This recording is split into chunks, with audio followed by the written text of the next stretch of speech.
Good evening, everybody, and welcome to Daemonum, that shining beacon of light in the heart of the underworld and city to free demons. And welcome to another episode of the stream here in Daemonum Arena. Good evening. So, I realized at the end of the last session of working with this that I was looking at the wrong documentation. The document that I was handed was for version 2.7 something, and I'm on 4.0.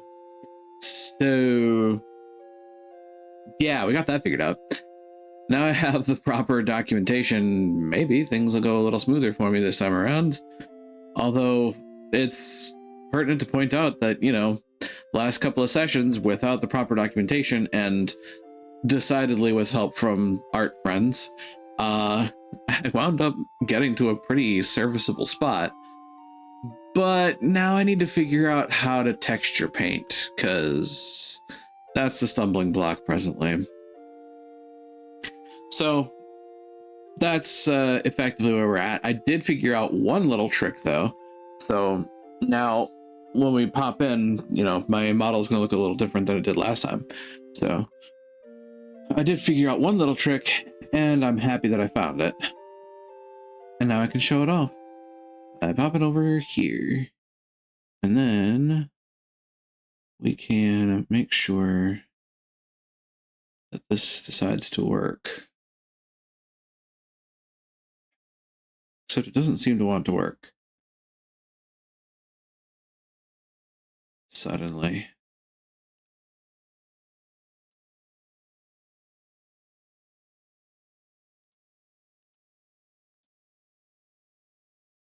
We're not getting music.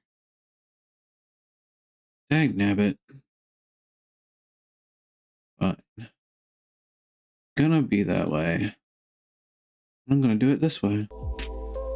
There we go. Now we're getting music. At least we should be. And just in case people join in, I can turn that on too. I really need to figure out why that one particular audio capture just does not want to cooperate with web pages. Seems strange to me. Maybe it has something to do with one of the filters that's on it. I don't know. I'll have to find out at some point. Anyway, should be good to go. And with that, I'll pop back here.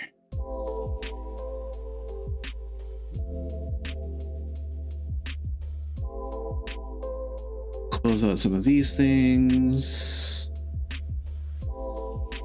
Documentation. The best way to learn things, right? Well, certainly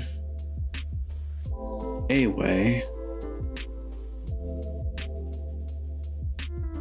Getting started with texture paint.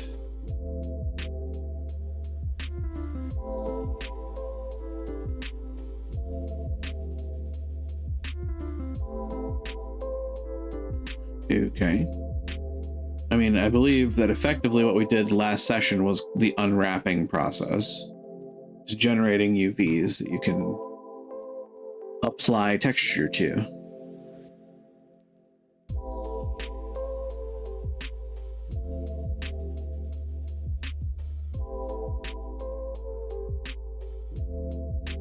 Let's see, add texture painting. Your mouse becomes a brush, of course.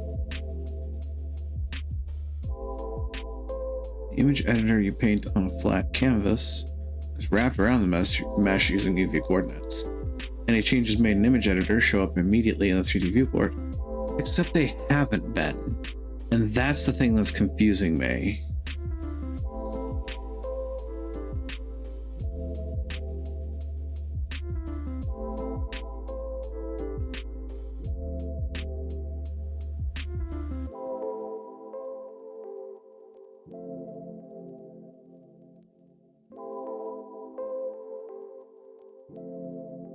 Immediately reflected.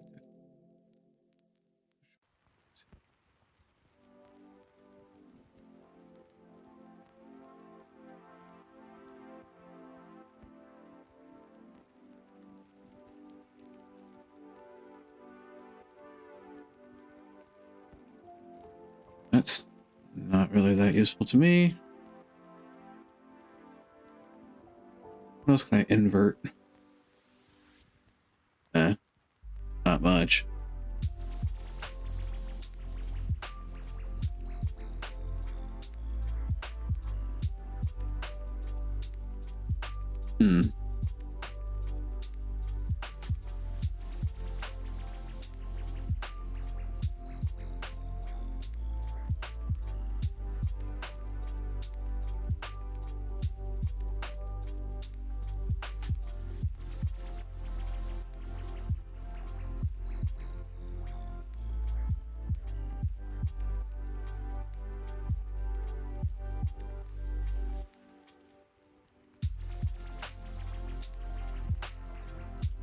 There we have this.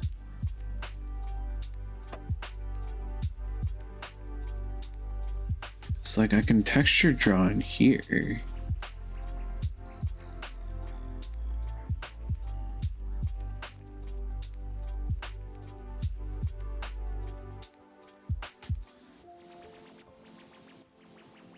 But I'm not seeing a change in the texture on the other side.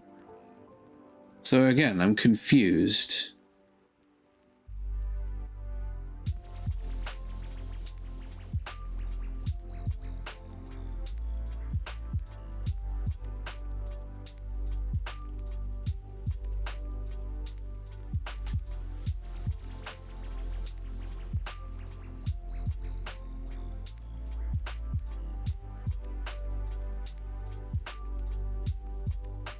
Because, like, sure, I can paint all these till I'm blue on the face. If they're not actually changing anything, then what's the point? Therein lies my frustration, because I'm not seeing anything actually happen.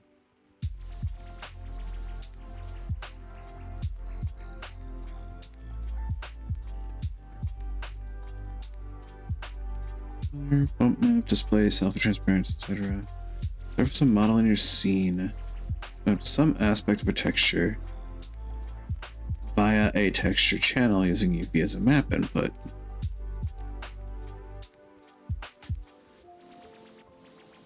You paint to do this.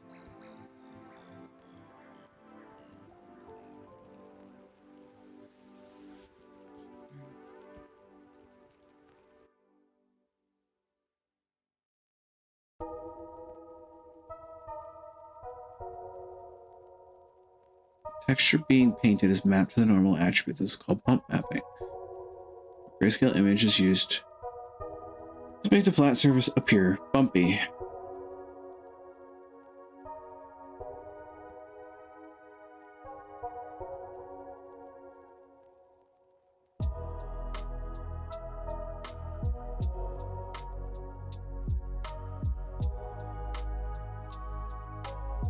General overlapping UVs are not supported. Right. That tracks.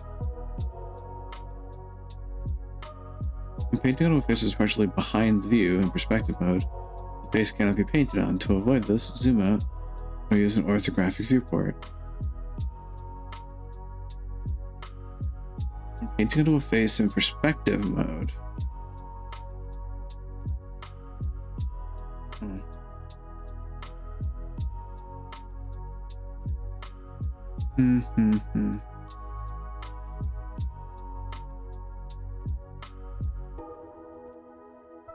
Tools that they give me, but also meh.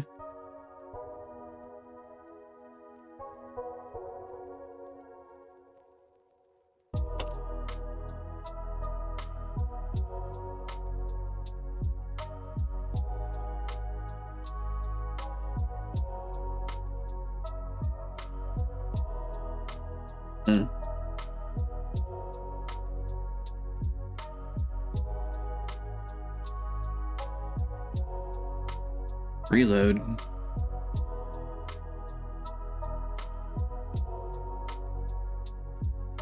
Well, that's concerning.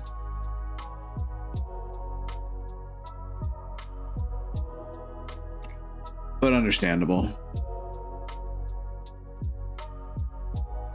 Actually, did that change it? That probably didn't change the damn thing. Of course not. Of course it wouldn't. That'd be too easy, would it not? Scale values and the mask texture. So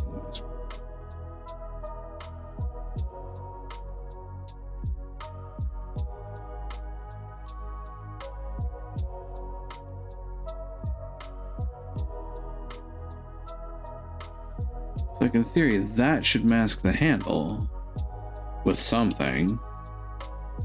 Oop.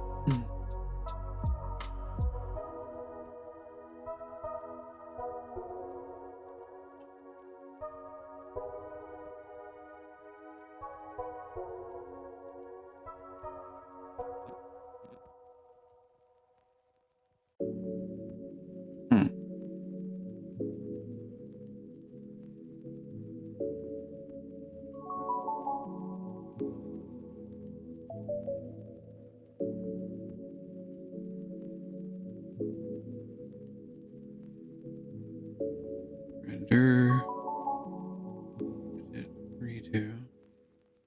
There's just no appreciable change on the 3D viewport, and I don't know why. And it's kind of bothering me. It seems to me like texture painting isn't doing anything, and when I try to texture paint in 3D, I get an error.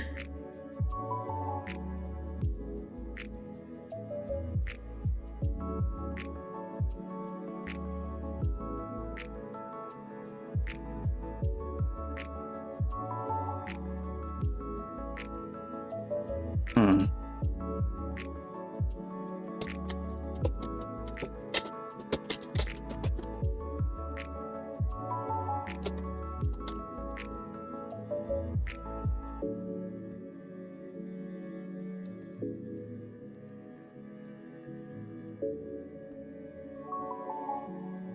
See.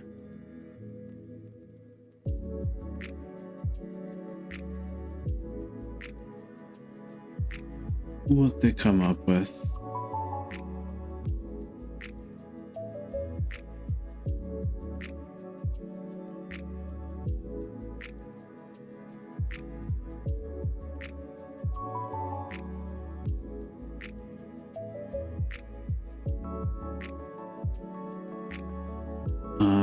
Huh.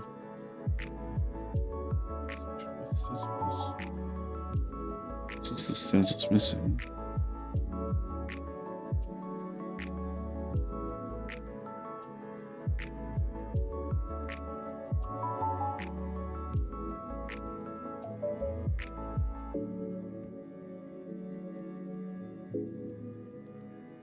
Tools tab.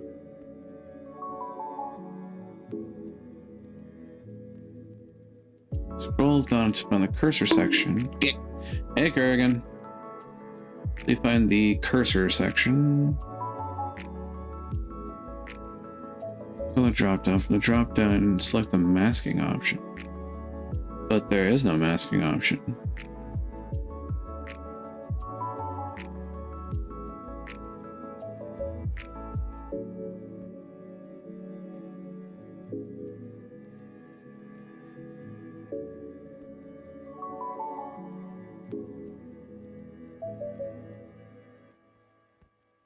Stencil?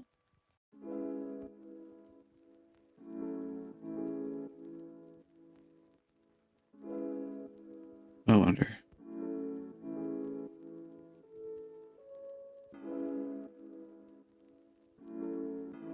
Yeah, because there's no mask mode here. I've been doing pretty good today. It's been a lazy Sunday, and I'm honestly kind of glad that I scheduled art for today as a result of it.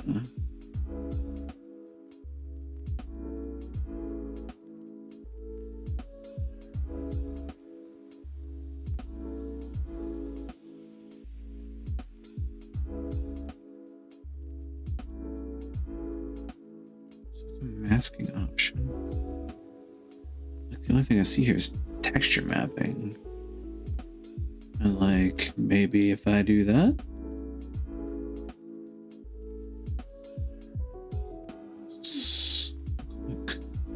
This is actually, wait. to like... What? That's confusing.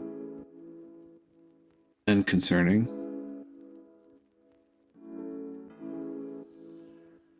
Weird.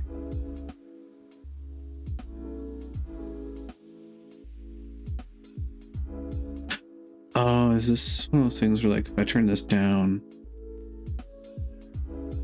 does it like show up less? It do.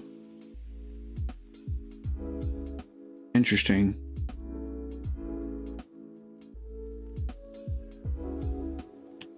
Weird.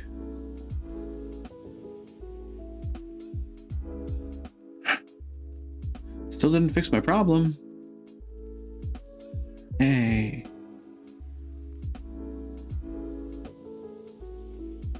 Alpha, texture mask.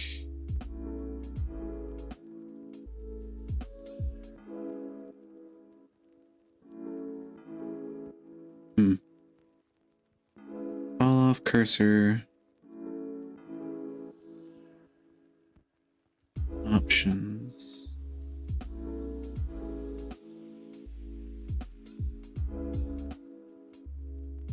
Externals.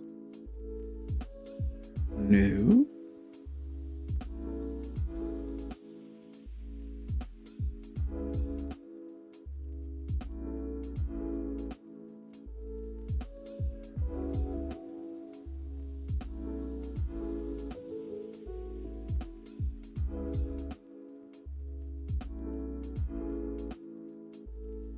I probably should have looked at that first.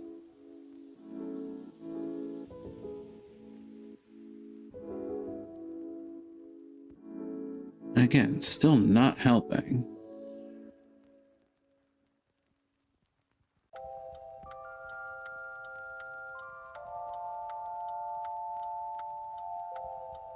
Turning off stencil mask. How do?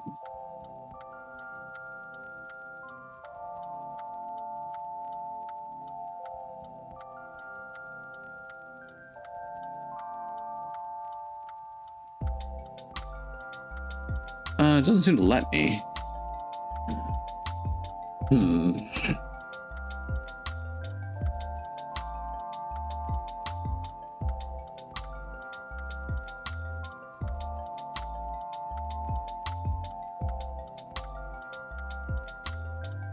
Oh. Did I just accidentally correct? I did. Hello. I found my answer. And my sword looks ugly. And my sword looks fugly. As a result, of course.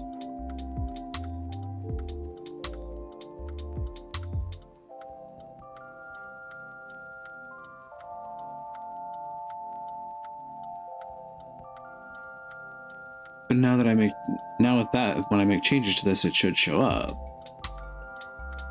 Which, that's nice.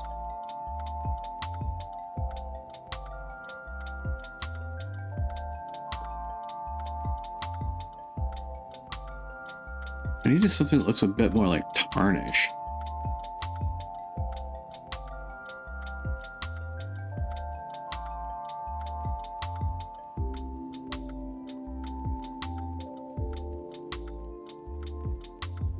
I don't know if I'm gonna get that, but I can try.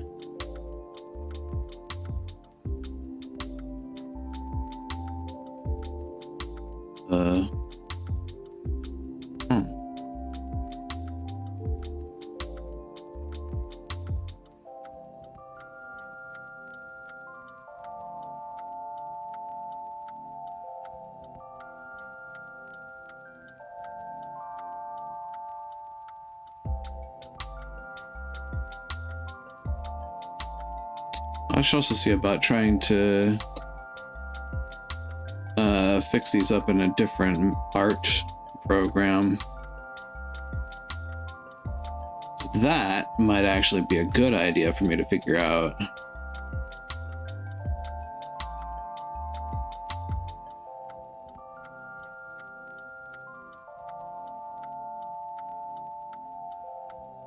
Yeah, probably is, honestly. Like, I won't be able to see an immediate result, but I would be able to see... Yeah. I would have a more potentially, like, robust list of things I could do with it.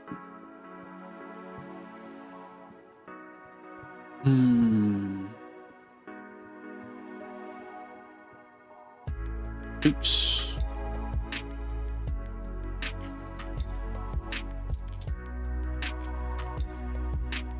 Cancel the save as. Just save. Just make a new image.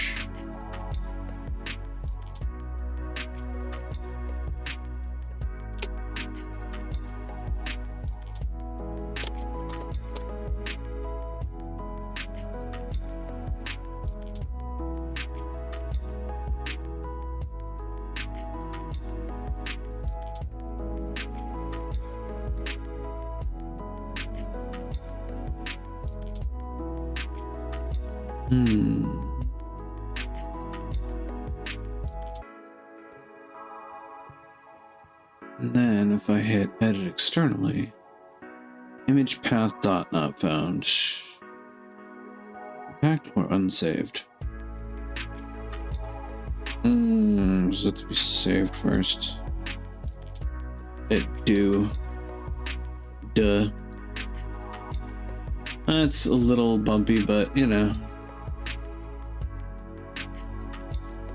Share path and preferences. User preferences. Ah. Right. User preferences. Now I need to find that. Which shouldn't be too hard. There it is. Interface, themes, viewport lights. Editing? Text editor. That's hilarious. Grease pencil.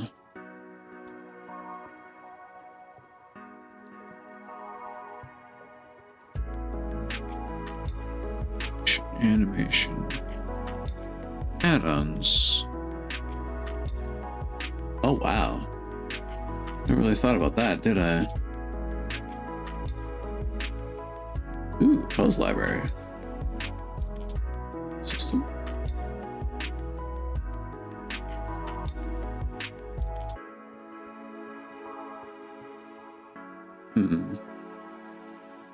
File paths.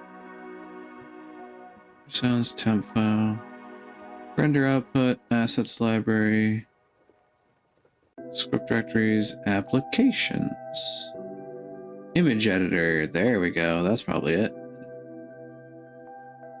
So if I tie that to perhaps... Is it Glimpse?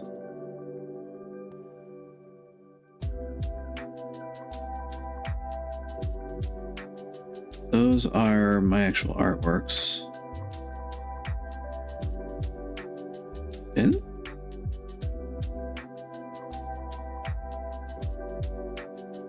Yeah.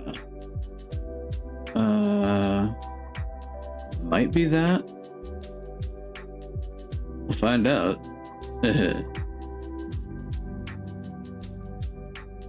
Didn't know I dabble in art. Yeah, I dabble. That's definitely the operative word here. Certainly not a world-class artist, or you know, really any artist of repute. But I'm working at it a little bit, learning how to use Blender and whatnot.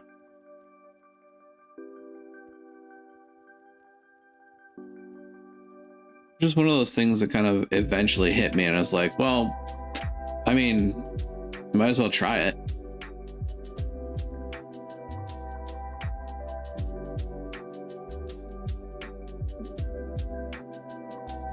Yes.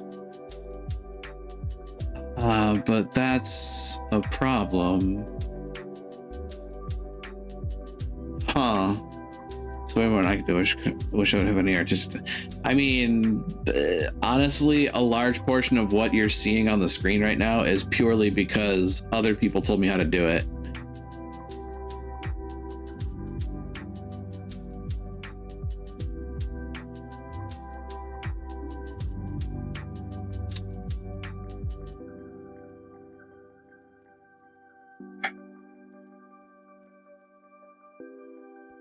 So,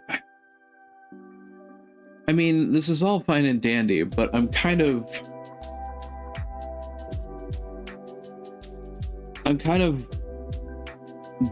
bemused at this point, because I clicked edit externally and it did pop open the external editor, but it doesn't have the UV lines on it.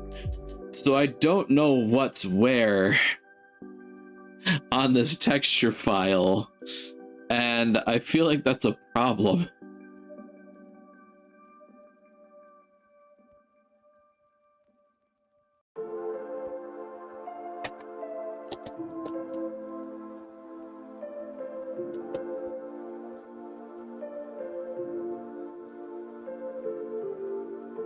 How to mark the seams view maps to edit textures in external program. There we go. So I tried editing an external editor, but don't know how to use in the external program where the seams are. Setting up workflow for labeling different pieces of unwrapped faces, so that in the external program you can focus on painting each of those pieces. If you're painting some textures that are a little more complex, you might want to consider doing that on the 3D model in 3D. There are plenty of tools for that in a lot of 3D packages, such as Blender included. Obviously, if the textures you need are simple, the external image editor is a very valid option as well. Visual workflows to export the UV map as an image and make the textures using that as a guide. You would simply enter edit mode, select all to view the UV map, go to UV editor, choose UVs on the menu header, then export UV layout.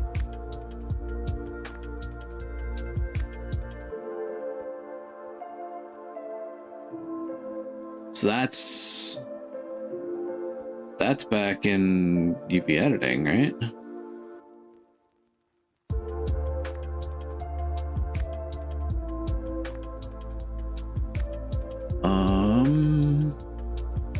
UV? Is there an export in here? There is. Look at that. Export UV layout. Nah. This one was trying to find an HR job or something. Sorry, full of homework. I will say there's pluses and minuses to working full-time remote. I mean, I'm sure everybody and their grandmothers told you that, though.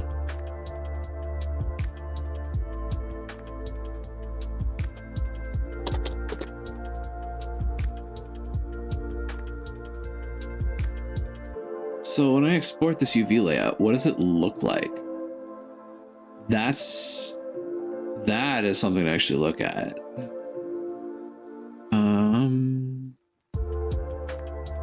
Well, that's not what recently happened.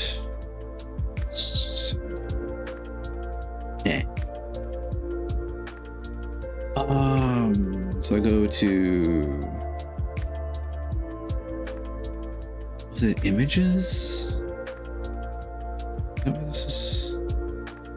Yeah, but then what does it show up as? It shows up as a black square. Again. I'm confused.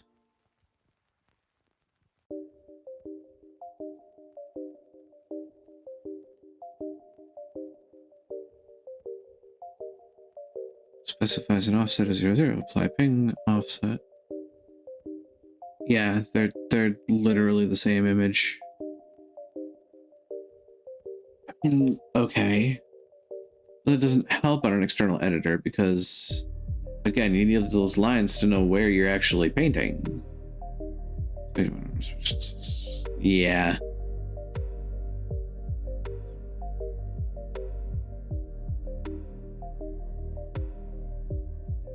Wait. Did I bypass something? Hold on.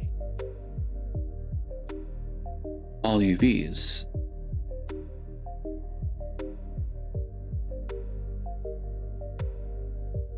Is that what happens when I do that?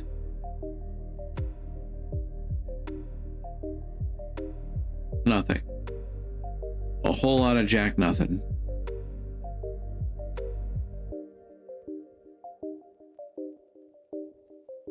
It just seems that way. Grumble, grumble. Wait, no. Hold up. Let me cook.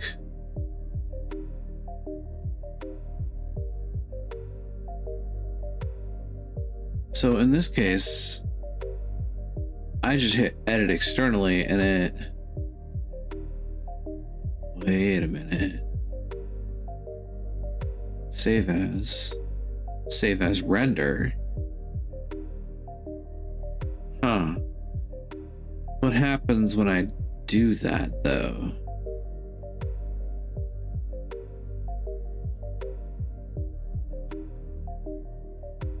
SwordUVs.png.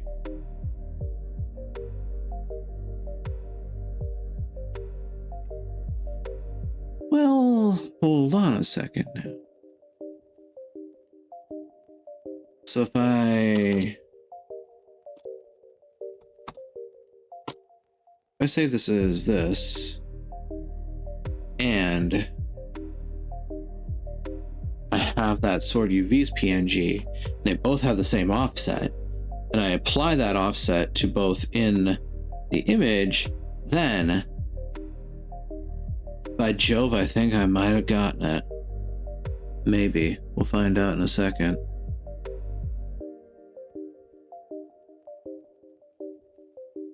Then close this, do not save. Image, edit externally, pops up, says, hey, there's an offset, apply it.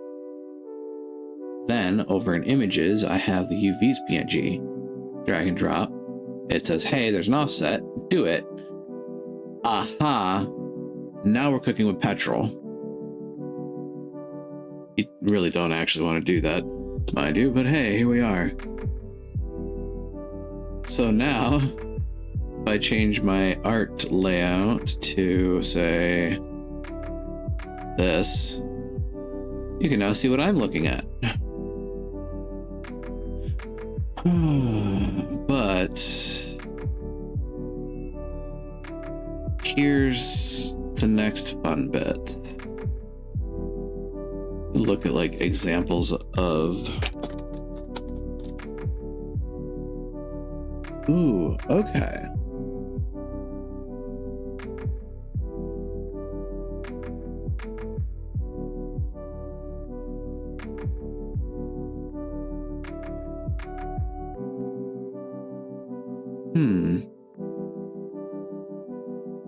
So if we go along this properly, I would say that most likely you'd have sort of the smooth, you'd have this sort of smooth feel to some of this. Honestly, I should probably do this on a new layer between. Practice. And what I can do, because I'm ever the doofus,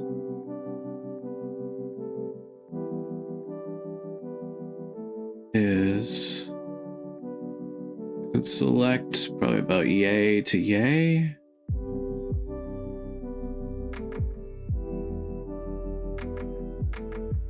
Like what I want is something that's not too not too noisy. Like, I don't want a whole bunch of bump and waver to it.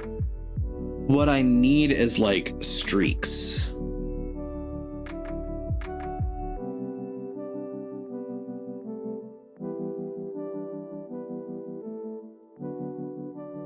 It would also be kind of like drag to a degree. So we don't want like really high noise.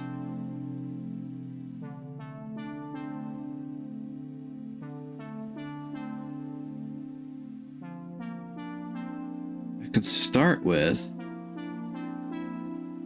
what do I start with?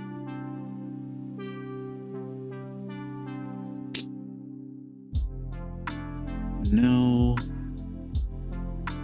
Render. Fractal. No. Diffraction patterns. Grid, linear sinusoid, maze, spiral. I don't really want a spiral. Oh god. Diffraction patterns? Ooh, pretty. Not quite what I'm looking for, but close. If we turn the green... How does it turn off all frequencies? What does it become? Whitish? Contours? Ah, therein lies the problem.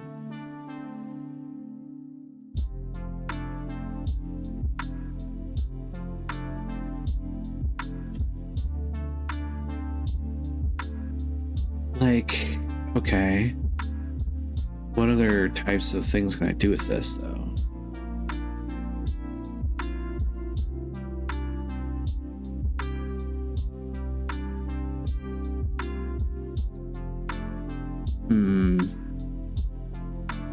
Other options?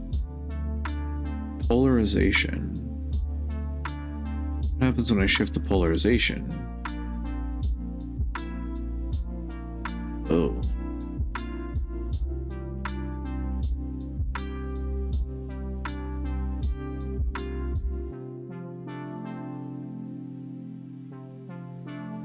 Seems to change at least one bit, but like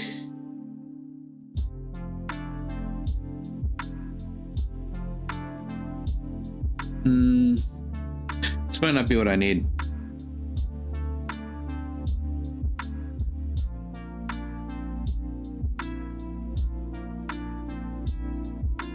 Yeah, it doesn't seem like what I need. It's kind of close, but like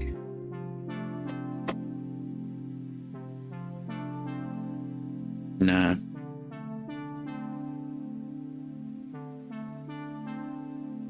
Render lava. Well, hold on.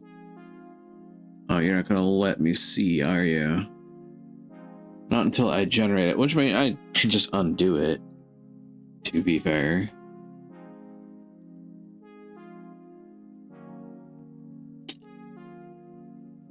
You know, that looks interesting. That looks interesting enough that I might actually apply that effect to something else on the blade. As a matter of fact, I literally just said I'd probably apply that to the blade. But I think I also need to grayscale it for the sake of, you know, it's a normal map, not a color map. I could swear there was like a cloud generating here somewhere.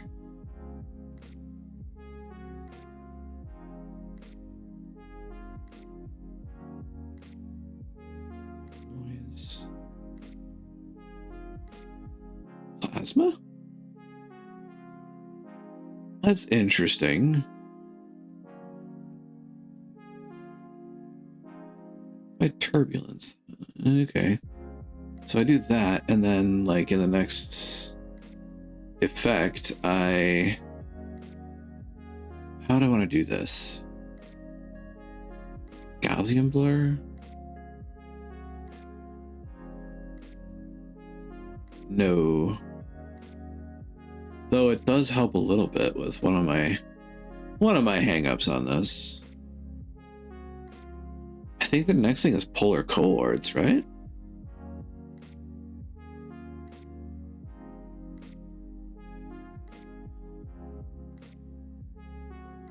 If I can find a way to do it.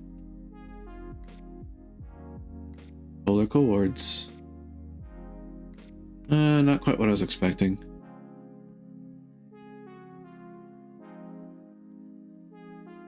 Cancel. Not exactly what I was thinking.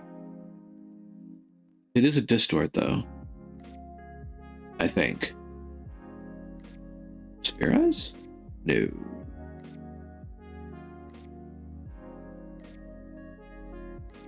Distort. I mean, really effectively at this point what I would need to do is like treat the selection like a cylindrical barrel and just spin it down. It's basically what I want to do is like I just want all the color to like smear downwards.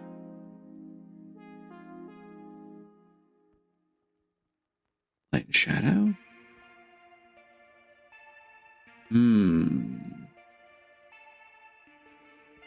Gradient flare, lighting effect.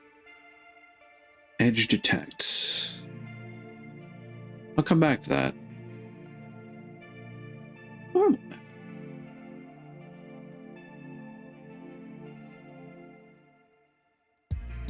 Huh. Is that turning color into topography? It's kind of neat. And I think actually kind of useful.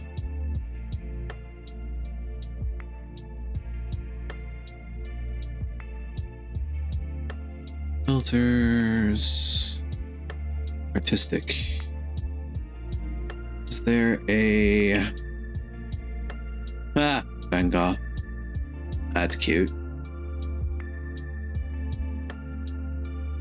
Decor. Map.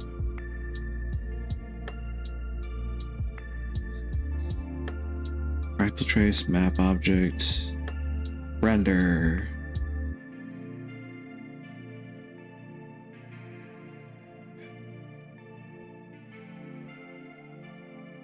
Like what I really need right here is colors.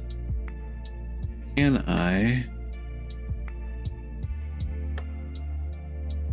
grayscale it? That's what I really want to do. So I'm gonna take these color. Yep, there it is, color to gray.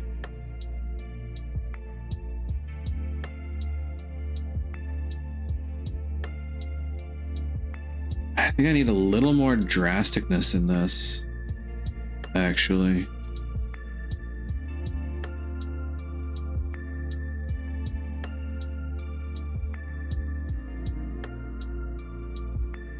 Yeah, I need more drasticness in that.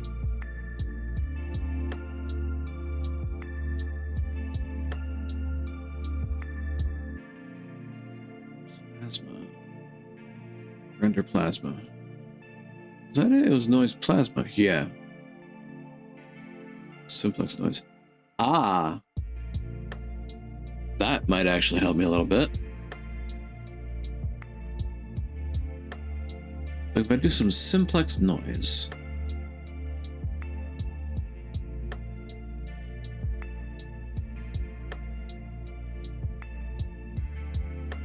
Two iterations. And I don't even need to grayscale it. I can just leave it be. Cool.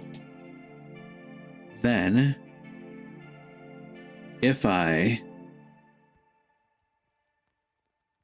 can find the proper way to distort this, shift.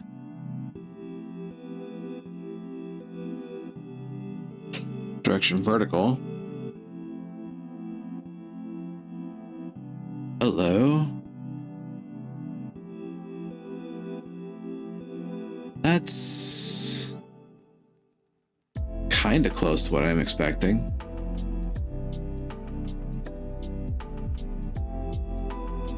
That is effectively what I need, but this seems a bit too diverse. Okay, well, slowly but surely I'm learning my way through this. Filters.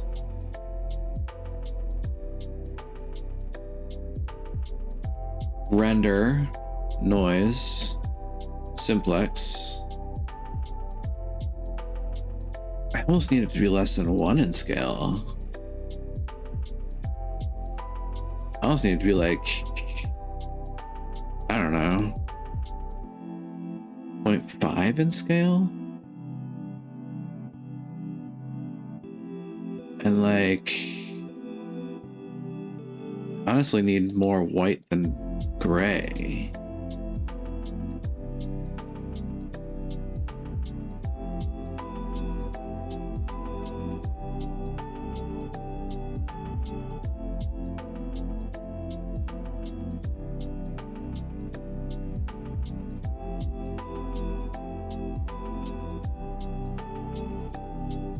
Remember, the more detailed it gets, the worse off I am.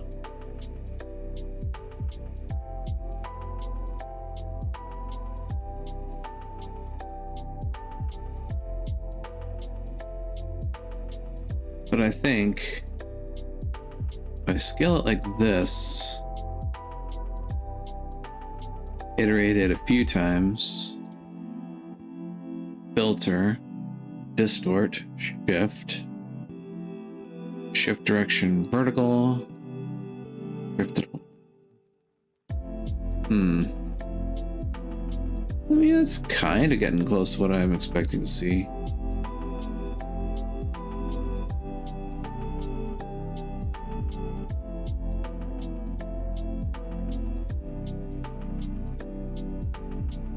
Maybe a little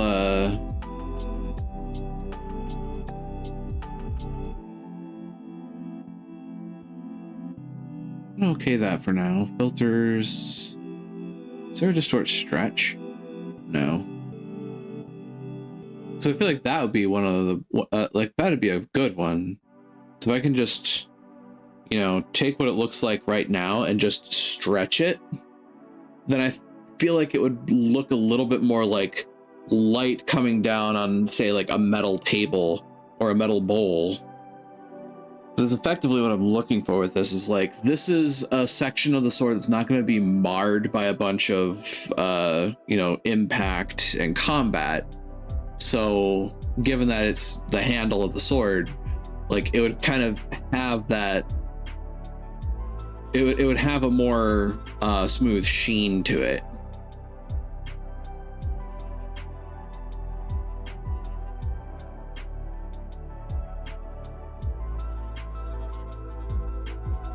Think of it.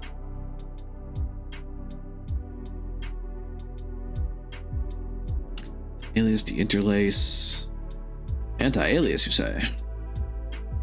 Bypass. Standard deviations. Ooh. Don't like that. The more standard deviations you give it, the more it decides to be.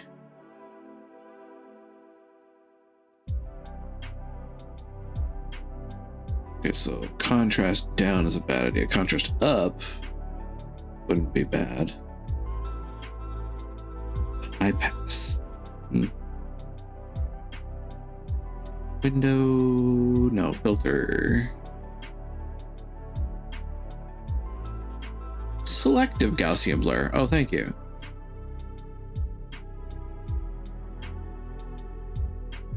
Gaussian. Okay. Yes, I do need that because I need to take the edge off of the light. I still need to find a way to like stretch it though. Edge. Oh, nope. Not what I'm looking for. Light and shadow. Long shadow? I'm not even sure what happened here. It's like a whole lot of nothing. Okay. Light and shadow. Gradient flare. Vignette. New. That's not helping at all. Okay.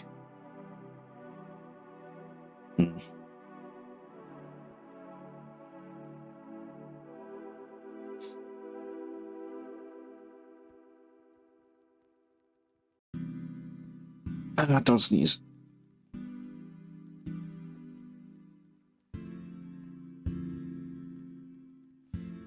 Let's see.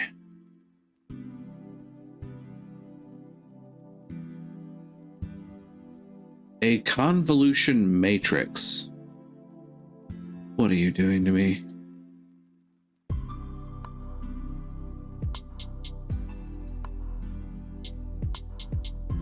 Why would you give me this? Why would you give me this power? Yikes. No. That's not happening.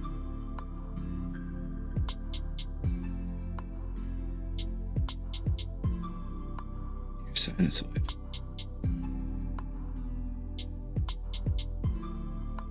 Huh.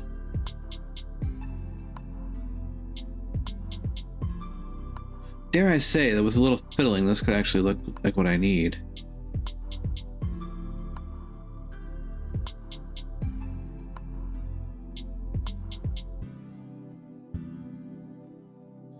Don't need it to be too extreme.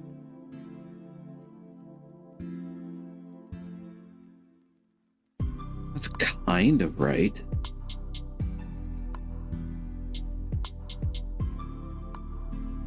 Oh. Rotation. Rotate. Rotato the potato. No. Again, like this is close. I just needed to like stretch. Red eye removal. Yeah, that's what I need in here. Switch your nearest neighbor. What does that mean?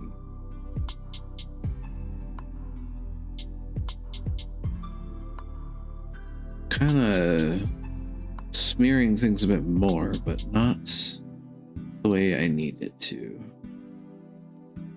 Generic. Yikes. Distance map? Interesting. Slowly but surely I'm learning how to be dangerous.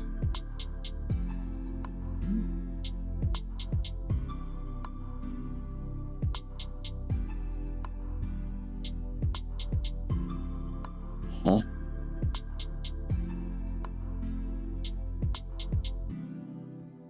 I have a feeling that's going to do something goofy.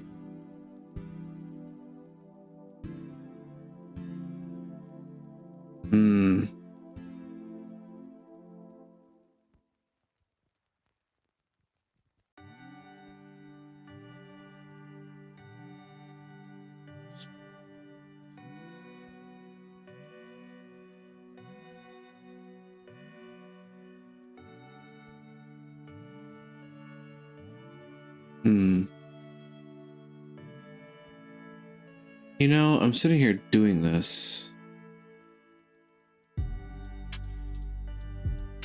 An evil, evil thought comes to mind. I want to stretch it. If I want to stretch it, there's a way to do that.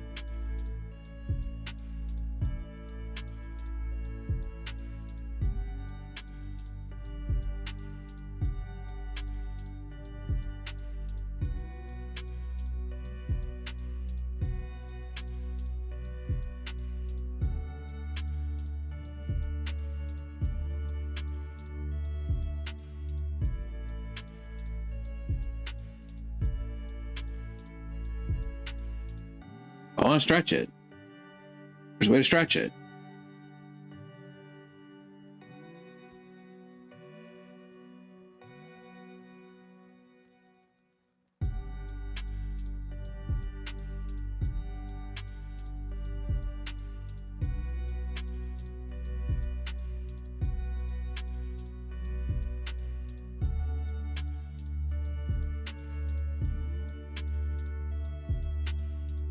Loading selection is active.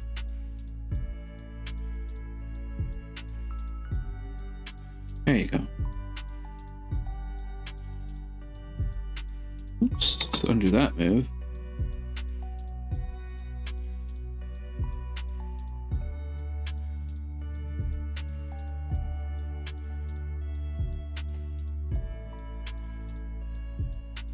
Should just be moving the practice, right?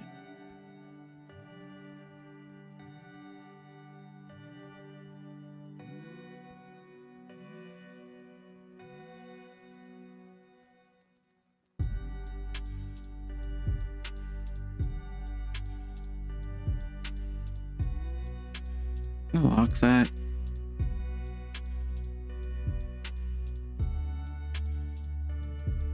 How would I do that? I don't know off the top of my head. Do move there.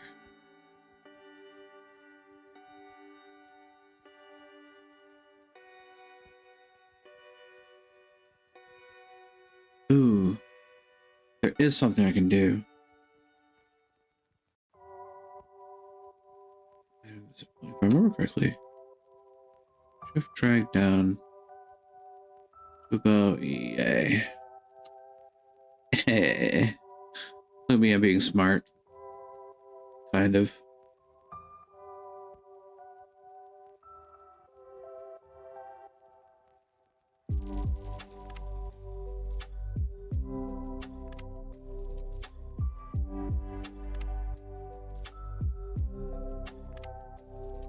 So we move like so.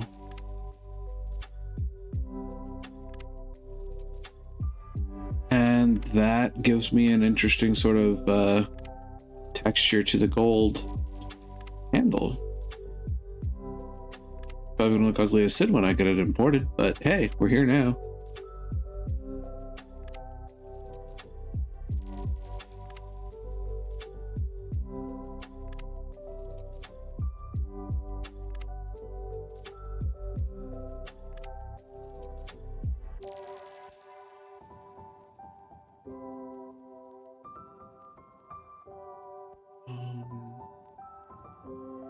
The hardness down on that.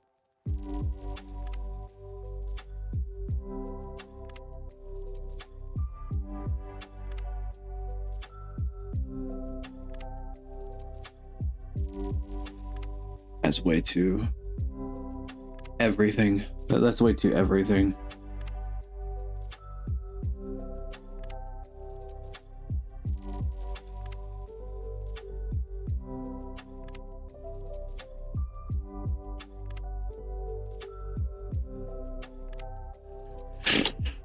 That's the thing. I'm not much of a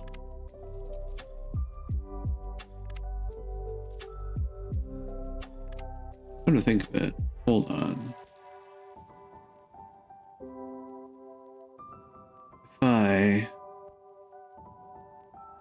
Holy heck.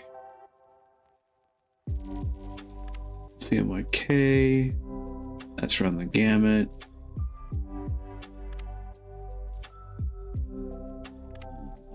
Luminosity? Hey, there we go.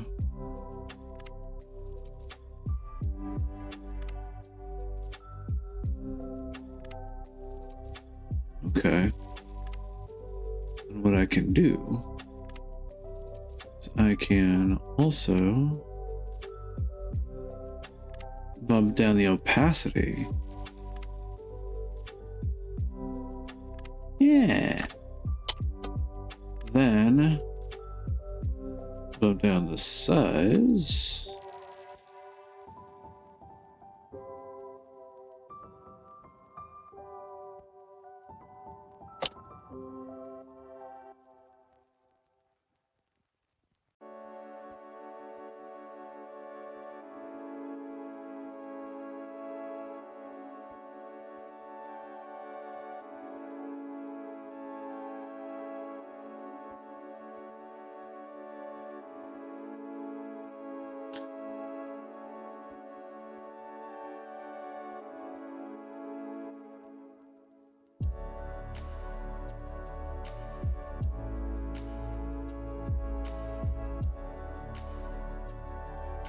So why is it originating from here?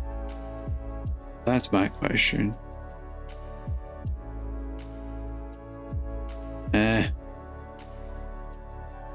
Where are you putting me?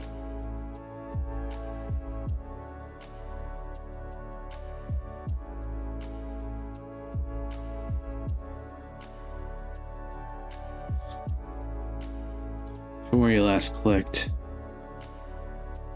Huh.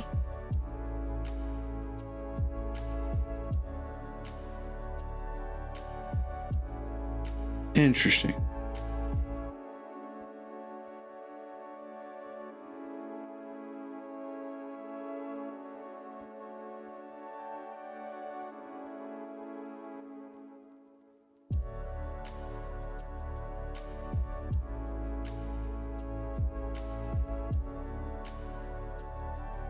It's gonna look weird.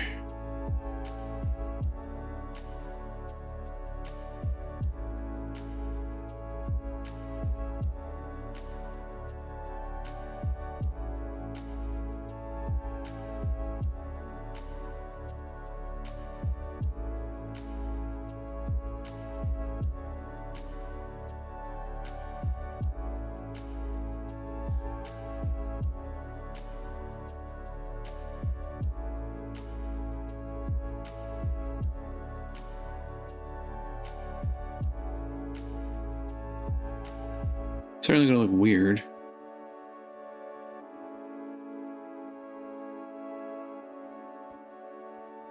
So if I instead did some fiddling with that, that's not what I want. Undo that selection, thank you. Rectangle, that's what I want. I want you. And can I add that additive? Yes, that's additive.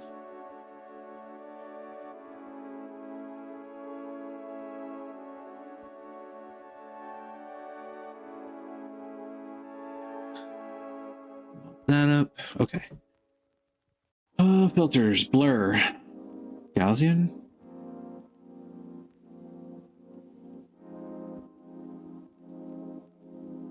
Better. Looks less ugly. Yeah, looks less ugly. Like it.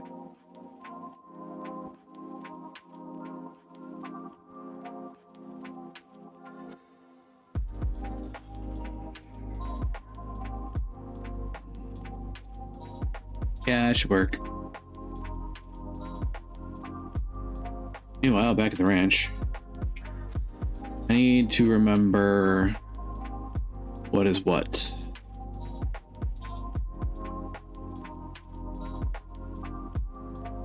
Pretty sure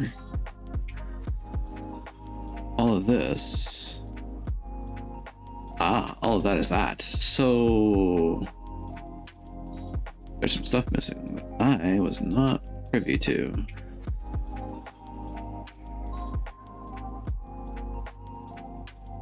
These bits,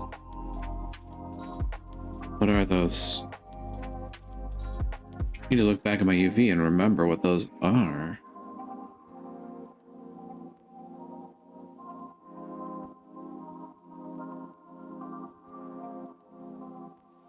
Because they look like something related to the... They look like something related to the handguard, but they're not. So what were they?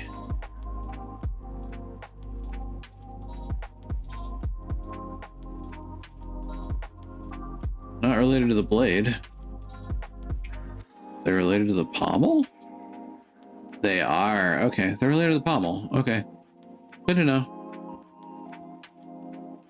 Oh, back at the ranch, we've got this set up. Honestly, the pommel is going to be pretty smooth too, isn't it?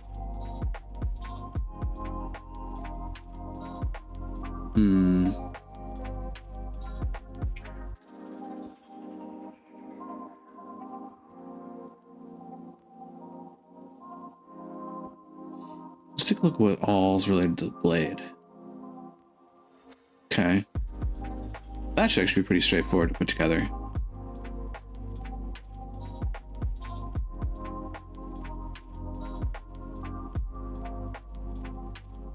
Now,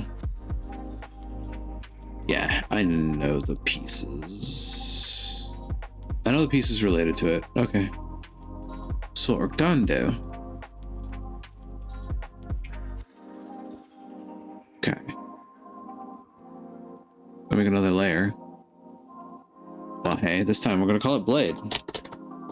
I could rename the practice to handle.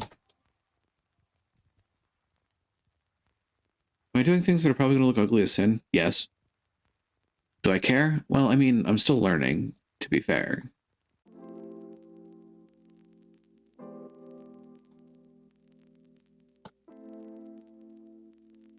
Zoom in. Well, if I'm going to do this, I'm going to do it right. Means make sure select everything I can.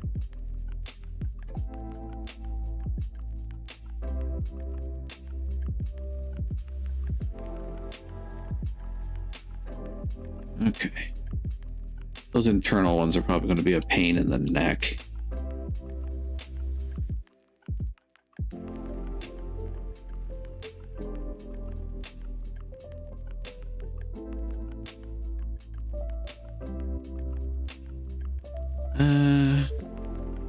Select that like so. Oh. That selection is going to be a pain in the neck. Actually, hold on. I don't care about those. What am I doing? I don't even care about those. They don't even go here.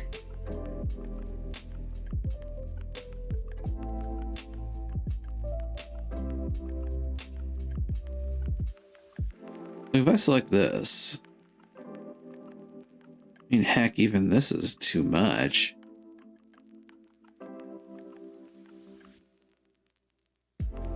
Select. Is there a rotate selection? Certainly not wearing pink, right?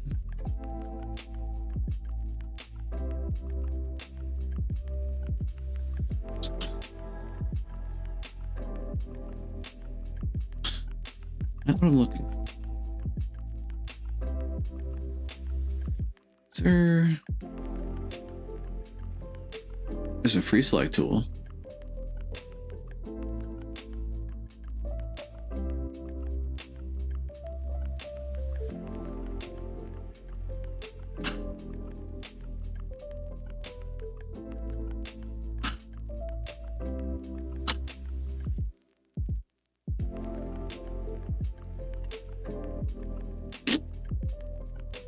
A little too close for my tastes.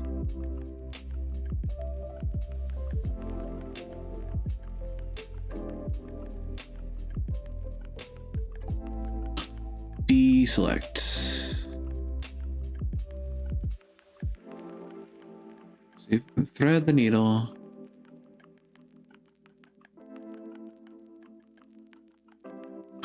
Well, I didn't mean to do, but not the end of the world, I don't think. Okay, that selection's going to be weird. It's going to remain weird. Just going to have to deal with it. To deal with being weird for the rest of his life. You know how it goes. We're all weird here.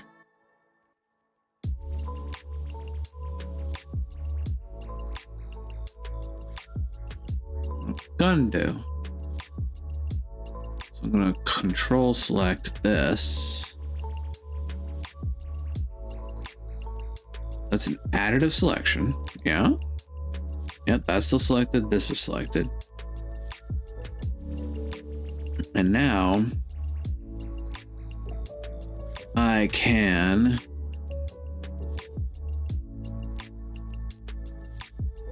make sure this doesn't collide with that.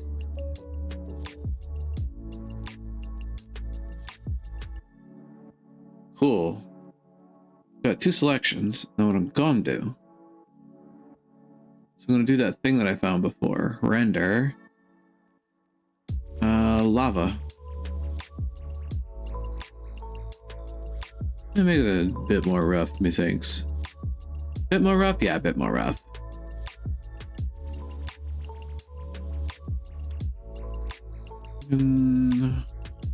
Just okay. I can't change the gradient, unfortunately.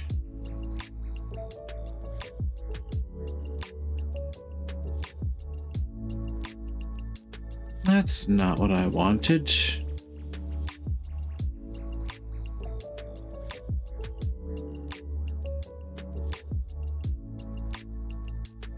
Lava layer, you're normal. You're normal, right? Kind of. Normal legacy. Oh god.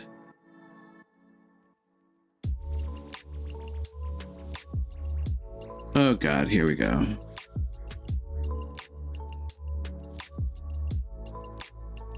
Actually, I'm gonna do this. I can.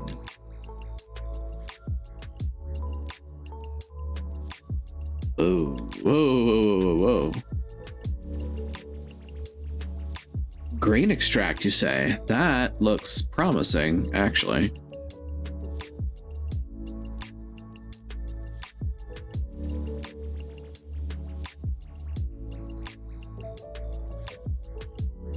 HSV value looks pretty promising too. Honestly, yeah. Hue saturation value, yeah. Here, hue saturation value. Problem being,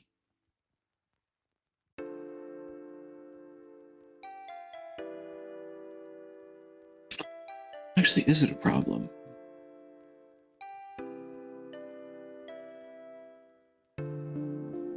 Am I being lazy? Probably. Not the hallmark of a good artist, though.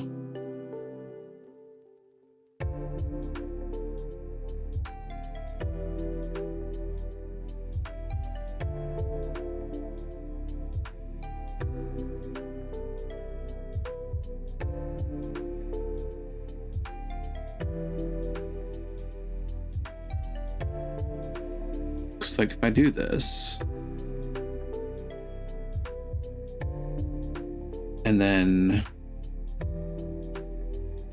I wish I could selectively bump it up.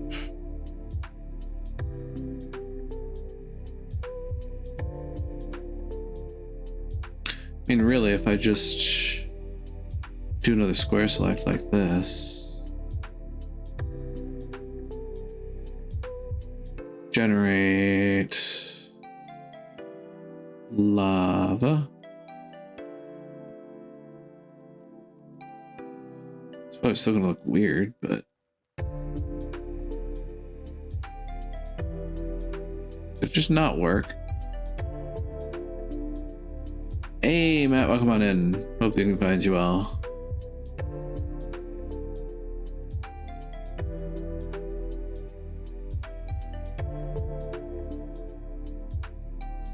Huh, that seems to have just not worked. Unless... Still does not. My stick is slowly... that's better than nothing. Better sharp stick in the eye.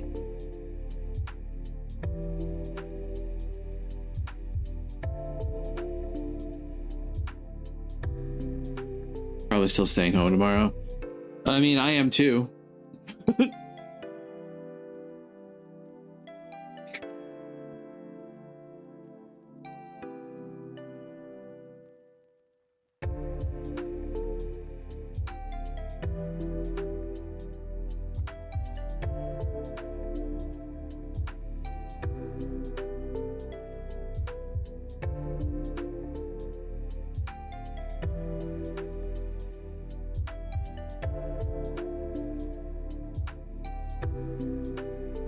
see an image editor. Indeed, I'm attempting texturing because I've found some things.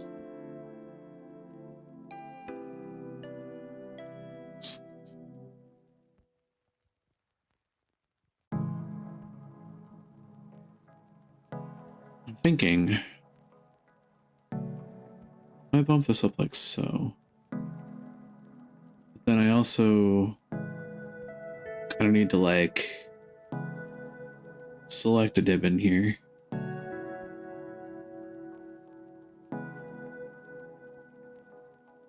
Yeah, if I select this dib in, is this, and I delete it. See, the layers are still a problem. I mean, yeah, to a degree.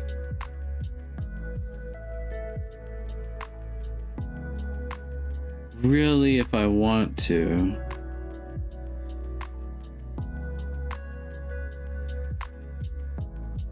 If I save this, hang on.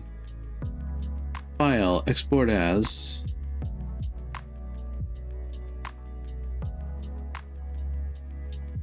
Let's look by file type.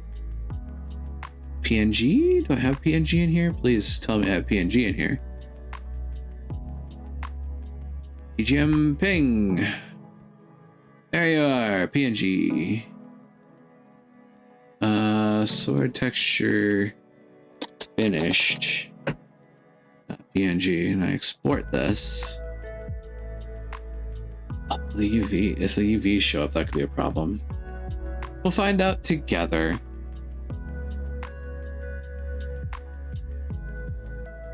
Over in texture paint.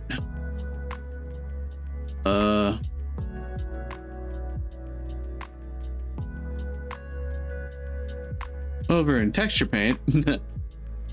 Image, open. Sword texture finished.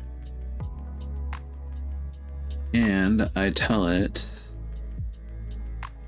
image is sword texture finished.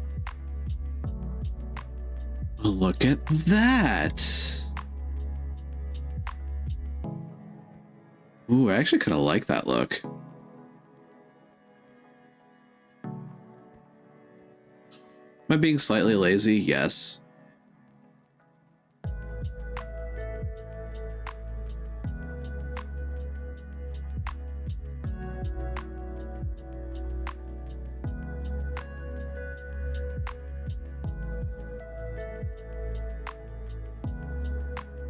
I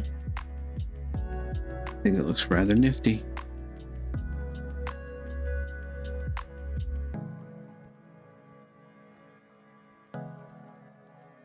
Not bad for an absolute beginner at 3D modeling. And I do mean absolute beginner at 3D modeling. And now I know how to do a couple of other things too.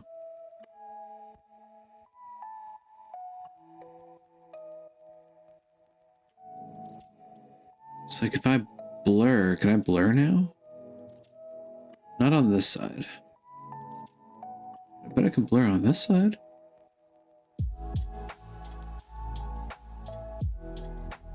I can blur on this side.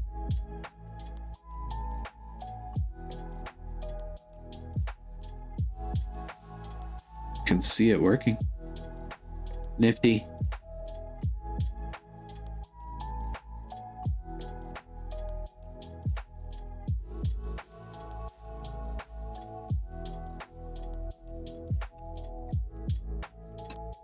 It's kind of cool, not gonna lie.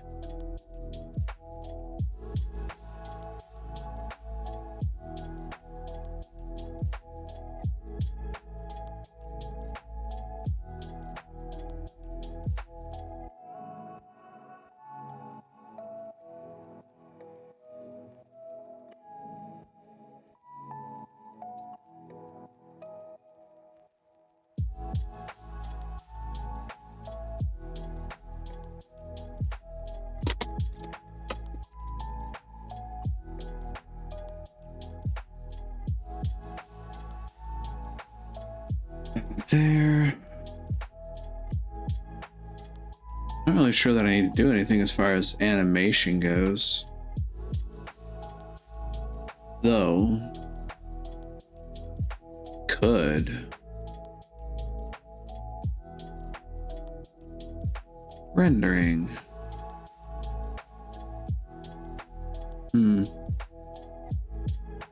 I don't see a rendering. Compositing. There's nothing here. Geometry nodes. Oh boy. Does that give me statistics? That's cool. I have 118 vertices, 232 edges, 116 faces. Or at least that's how many pieces of information there are for each. Cool. Scripting.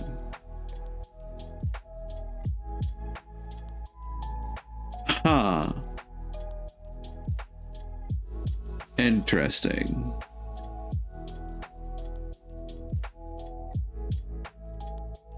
I shouldn't need this. Nor should I really technically need that.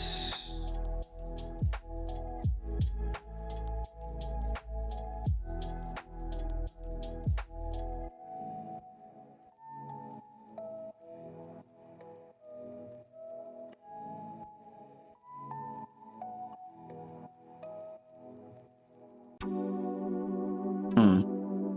Something changed.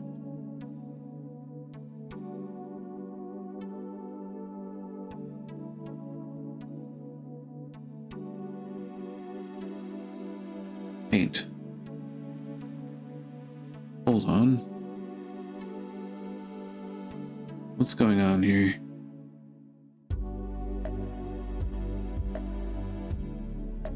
UV editing.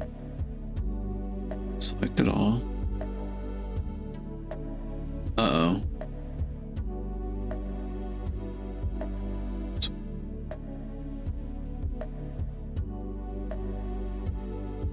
Huh.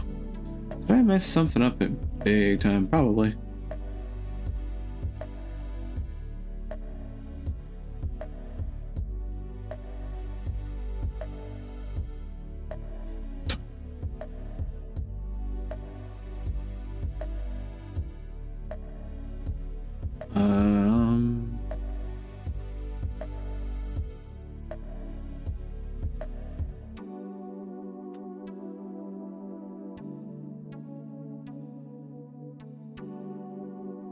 There we go.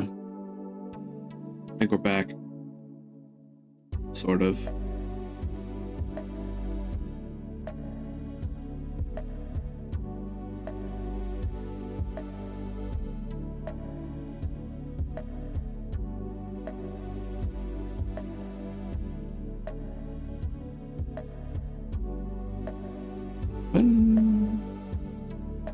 So texture finished.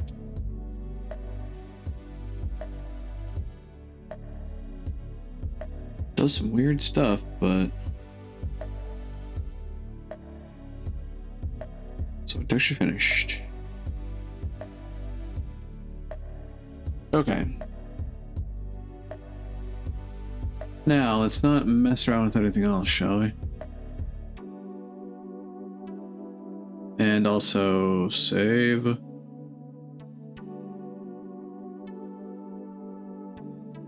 Save. So after you're done with that sort of stuff, what is the grease pencil and what do you mean? Grease pencil is a blender object, accepts the drawing information from a mouse or pressure sensitive stylus and places in 3D space as a collection of points. That sounds dangerous.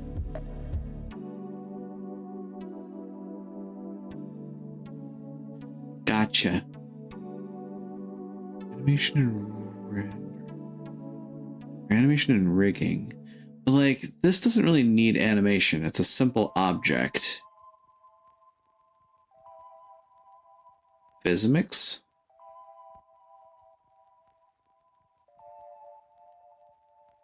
Ooh.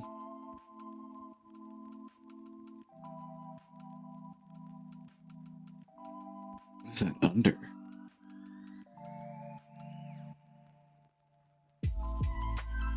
How do I apply physics to my object? That's what I'd like to know.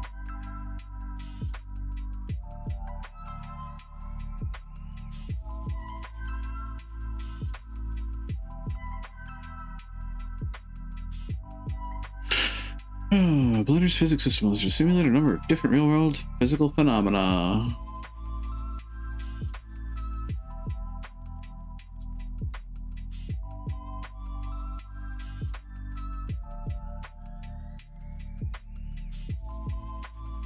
Object mode.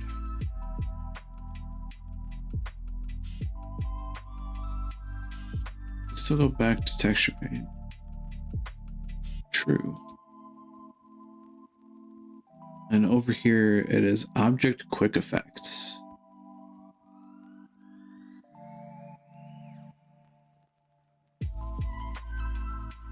Quick effects. There you are. Or explode, smoke, liquid. Rigid body.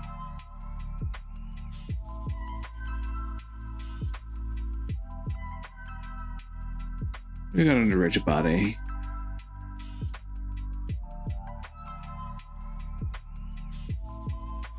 Creating a rigid body. Only mesh objects can be part of a rigid body simulation.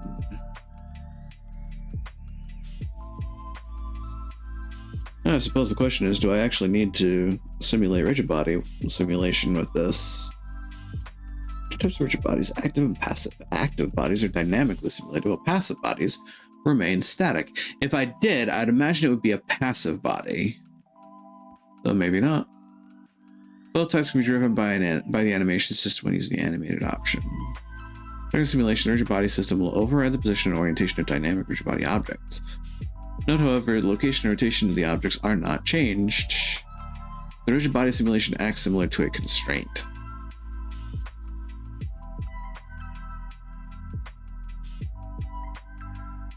This may also just be a whole bunch of stuff that's actually done Unity side for 3D, for like the 3D avatar stuff. The rigid body object also influences the simulation, so it's controlled by the animation system. Rigid body physics on the object can be removed. Several object operators exist for working with rigid bodies. These operators can find rigid body object menu. Functions to add, remove, modify the properties, and to add rigid body constraints.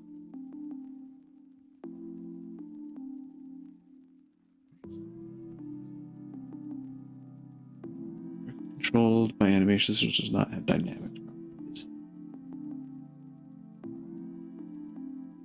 The other thing I'd like to look at is particle systems.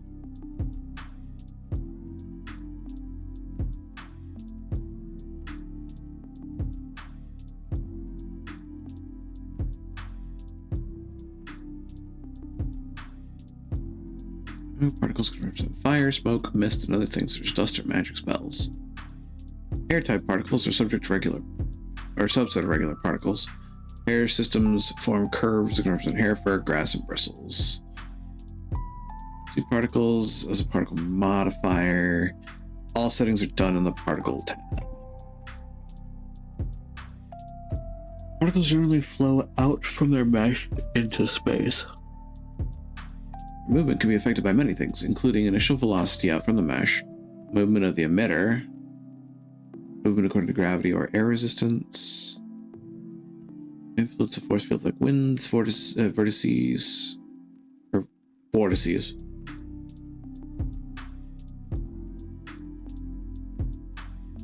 Or guided along a curve. Partially intelligent members of a flock that react to other members of their flock while trying to reach a target or avoid predators.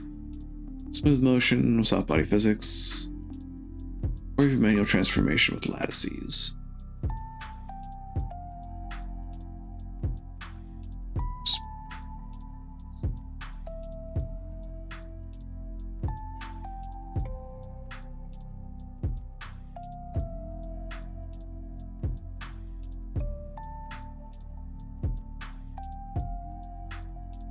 Particle system.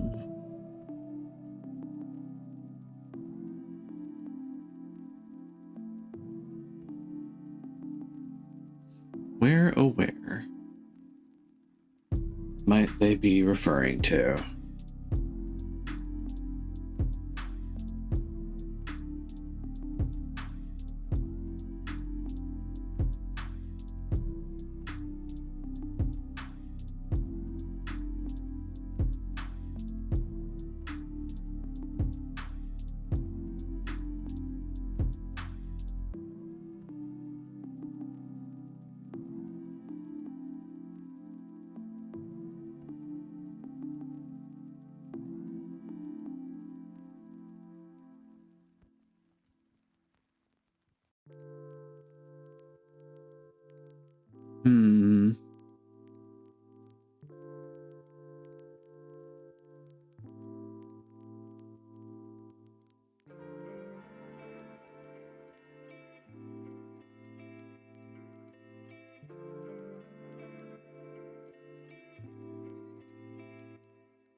Ooh, force fields.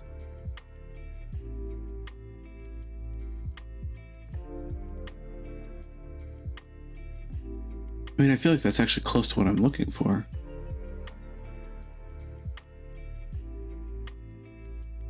Object.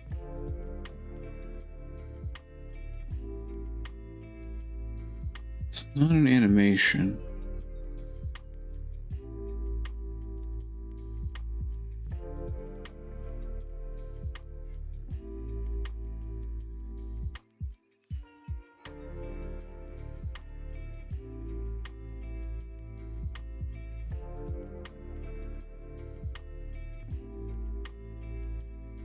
Translations.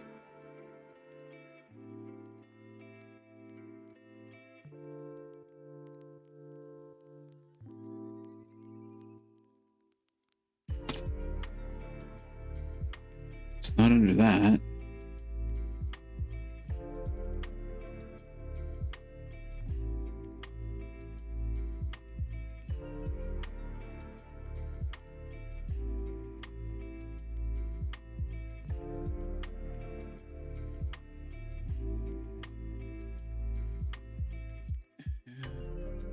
Add monkey. Yes.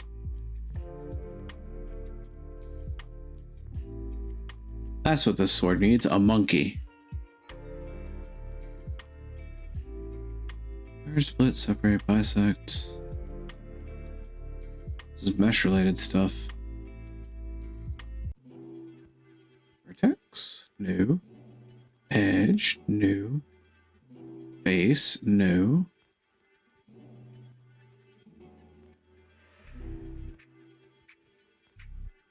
New. Nothing in there. I just did my thermostat. I wonder why it was so cold here. Yikes. I'm gonna change the batteries.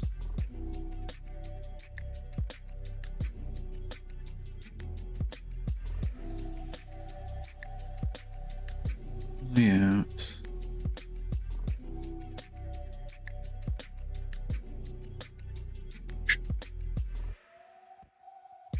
Oh, camera, speaker.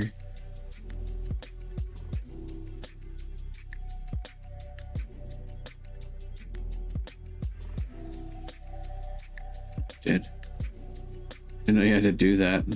Yeah, I've always had wired thermostats too.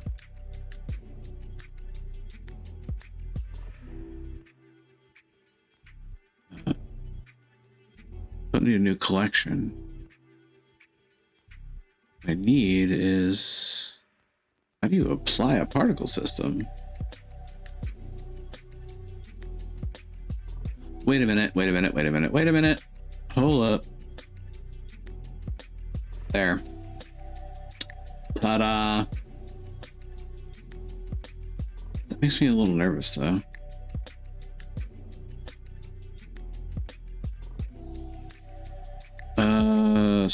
No, I mean, let's begin.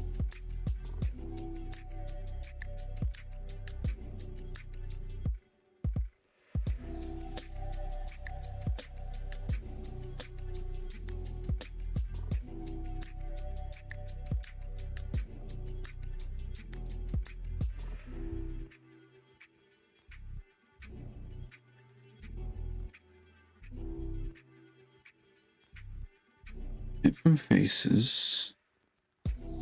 Distribution jittered.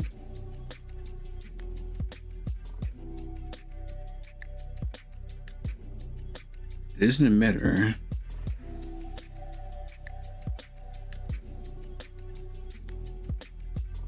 Particle settings. Type. Main selector system type. Emitter. In such a system, particles are emitted from the object. Hair. Use hair type rendered as strands. That'd be interesting to see. Like a hairy sword. Yeah, sure. So it'll be an emitter.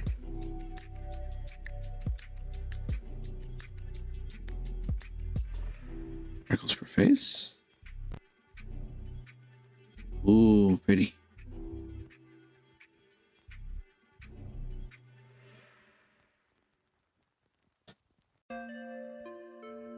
Regrows the hair for each frame. Oh god.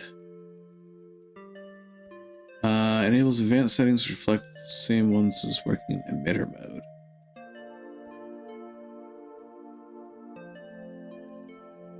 Emissions.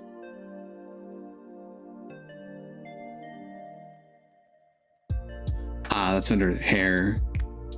This manual assumes that this option is enabled. Okay. Workflow. Create the mesh which will emit the particles. Create one or more particle systems to emit from the mesh. Many times multiple particle systems interact or merge with each other to achieve the overall desired effect. Kill each particle system settings to achieve the desired effect. Animate the base mesh and other particle meshes involved in the scene. Find and shape the path and flow of the particles. Click the small plus button and object many particle systems. That having been said, if I'm understanding this correctly, that means right now that the mesh is the entire sword, and that's a problem. I would want the emission to come from the blade, not from the whole sword. So how do I do that? Is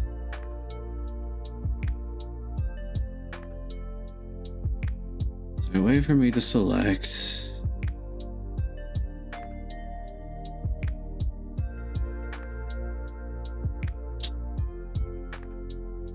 Honestly, don't know.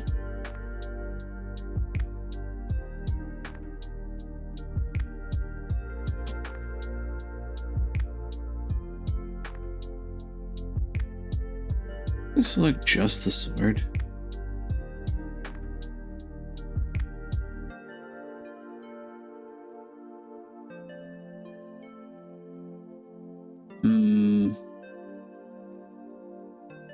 Mode? Can I do that?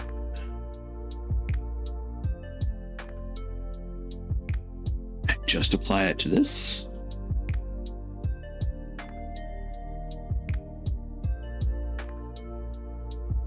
Mayhaps. So it tells me it's not that simple, but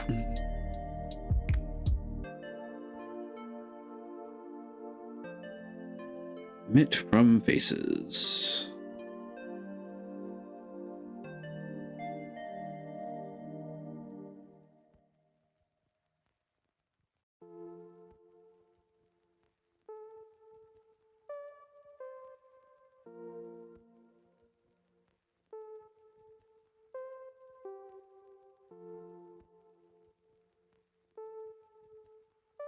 And admittedly, it would be kind of cool to see this in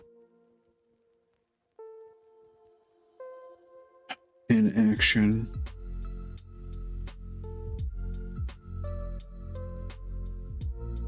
Shade smooth, shade flat, unsubdivide. Yeah, don't want to do any of the stuff in that context menu.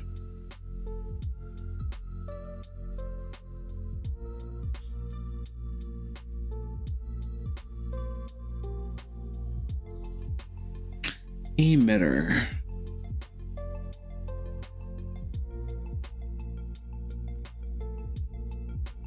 It emits or produces particles for a certain amount of time. In such a system, particles are emitted from the selected object from the start frame to the end frame in a certain lifespan. Particles are rendered default as halos. Also render this kind of particles for the objects depending on the particle system's render settings.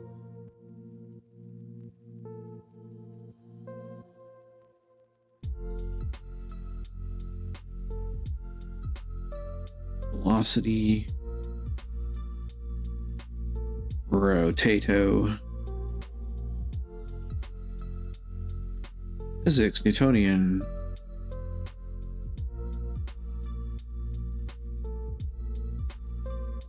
render as halo.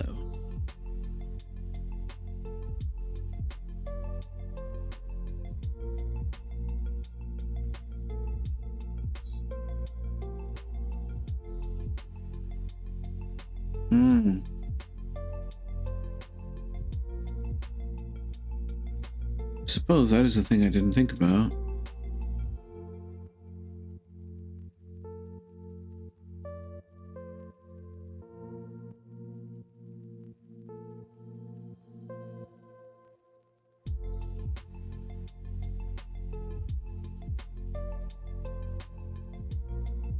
Emit from vertices, faces, volume. Mesh must be manifold to emit particles from volume.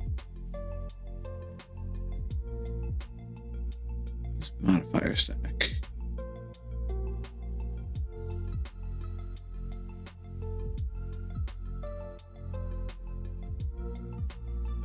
Take any modifiers with the particle modifier and the modifier stack into account when emitting particles.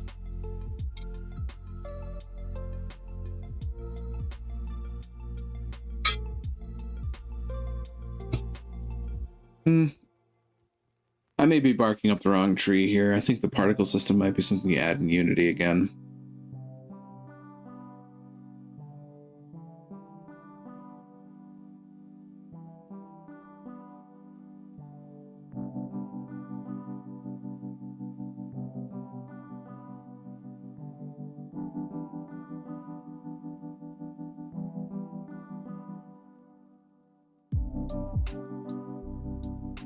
That said, if I've done the UV editing, the texture painting, what have you, then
suppose they don't really tell you what you probably should do, they just tell you what you can do.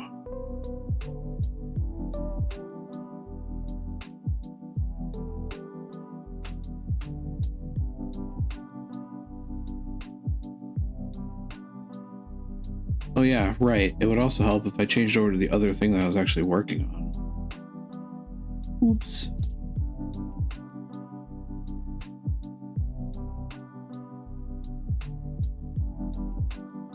So yeah, that's what my sword looks like now. At least as long as the texture's on it.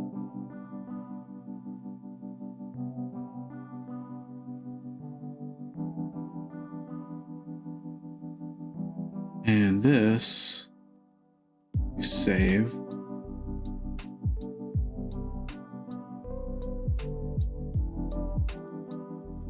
Images. Save.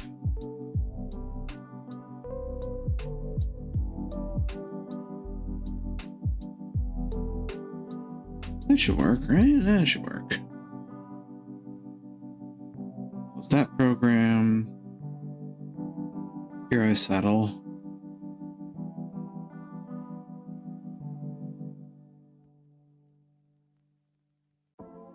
I'm curious.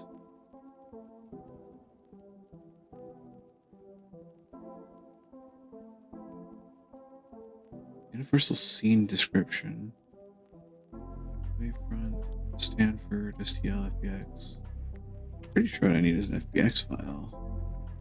Is that right? A quick look. Did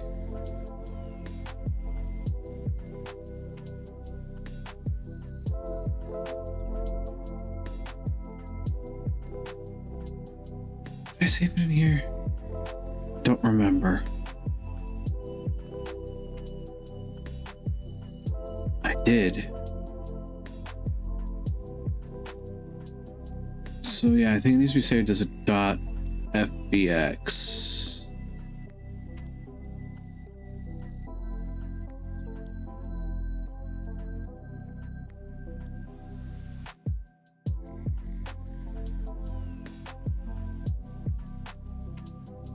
Pretty sure.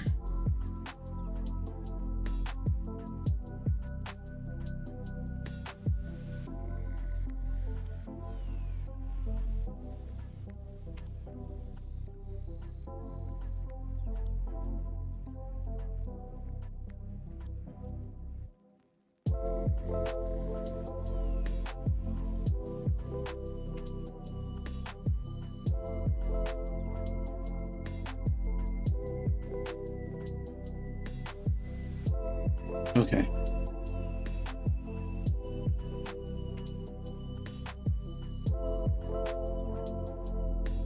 But then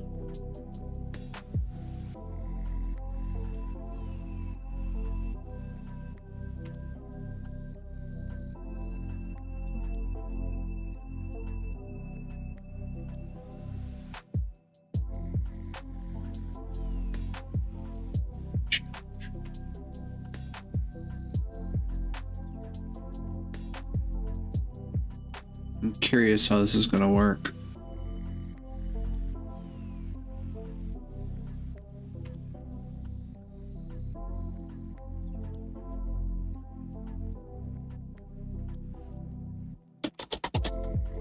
Well, one way to find out is to just do it.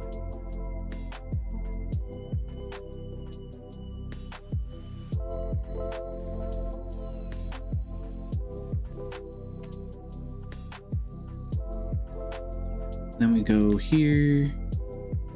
I have a sword.fbx file. Cool. Then go to the creator companion. Curious to see if this actually works out right. New open project.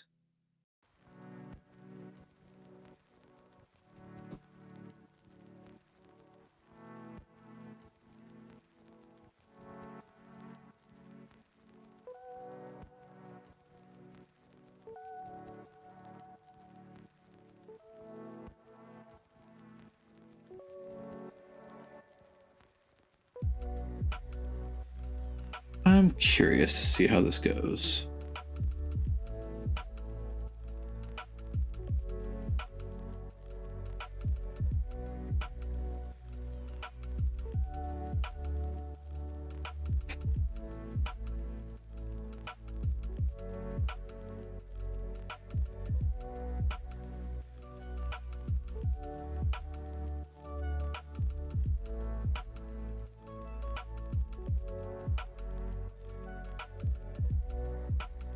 Because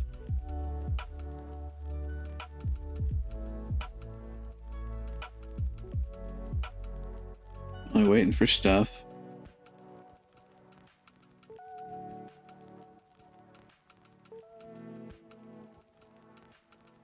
I then shift our viewpoint over to, where are you?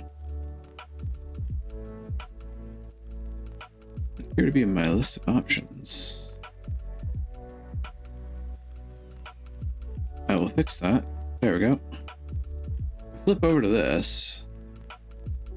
Look, it's my 3D model. I did not make this.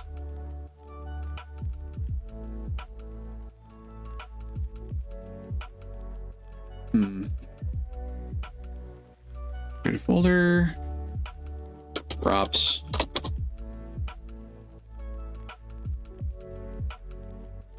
In here, I drop sword. And then once I've done that, I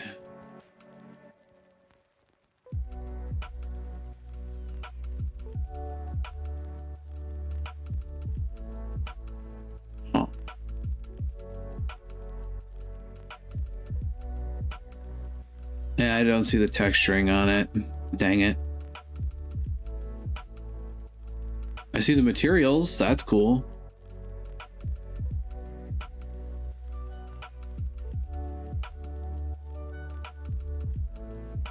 Wait a minute. Hold on. But I do have...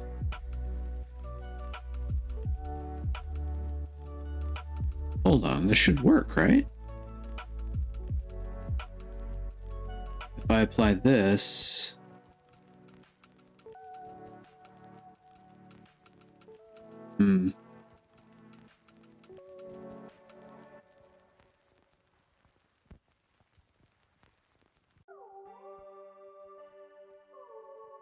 Cube.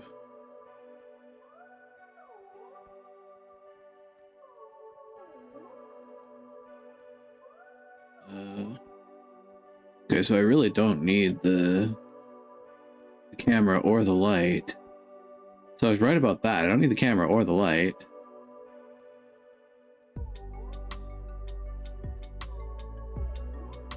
So that's something to learn.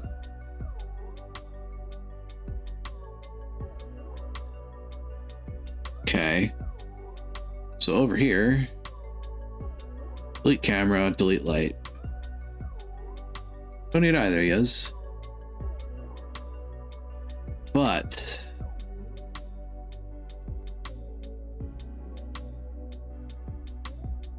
now I need to figure something else out, which is how do I get this to read the texture and the materials? Oh me, oh my.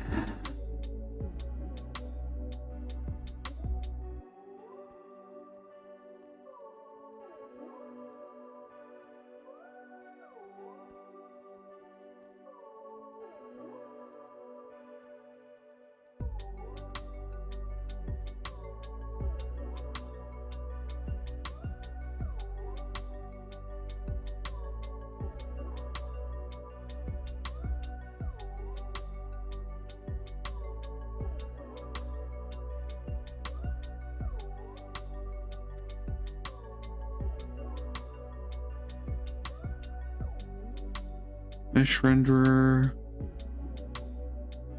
filter, transform. What about our boy? Our boy's got a lot of stuff going on.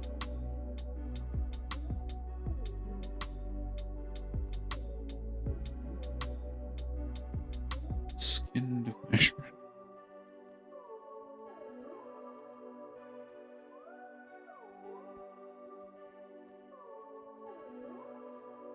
Materials,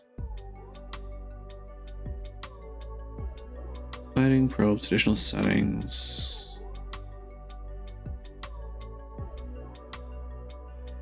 modify component,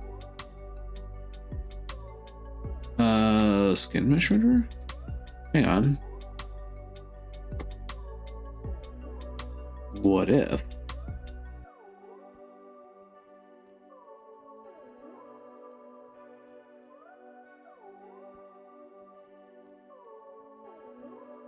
assign meshes using either bone weights or blend shapes? This might cause mesh not to render in the player.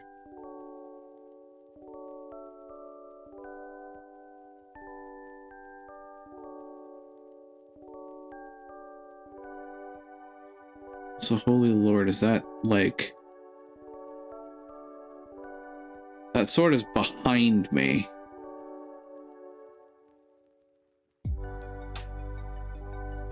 That's kind of terrifying.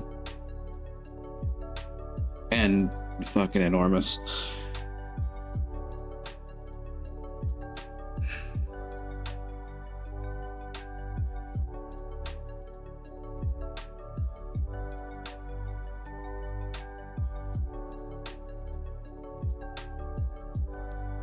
Guessing avatar,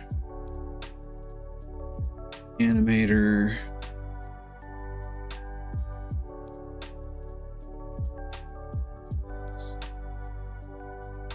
materials.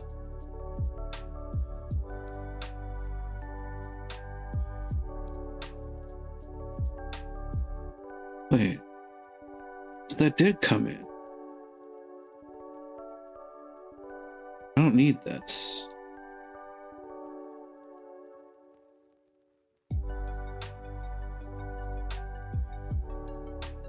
Never mind, I did.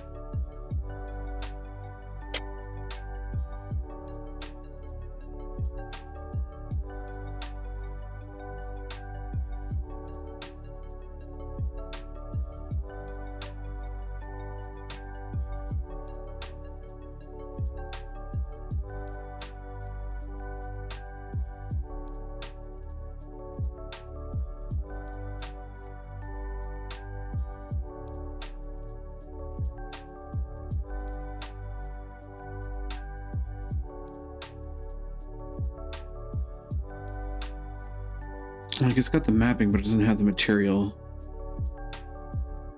The material and the...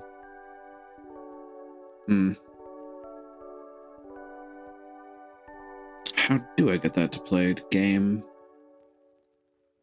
How do I get that to play ball?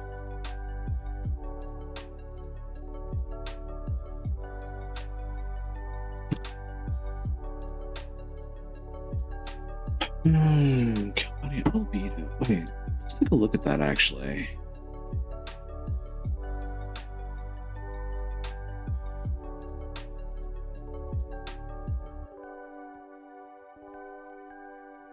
Oh, so we've got the maps, and then we've got the transparency texture 2D.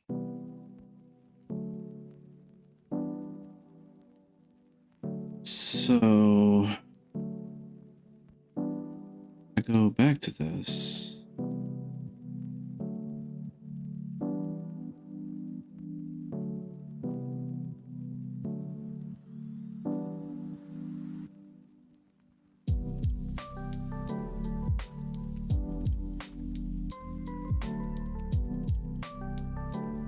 Ooh, pretty.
This sword is big. This sword big.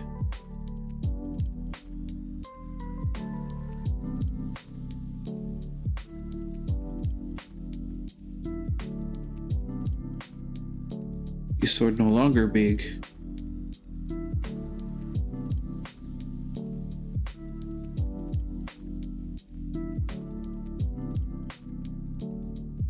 I'd say that's a proper skill for Kale.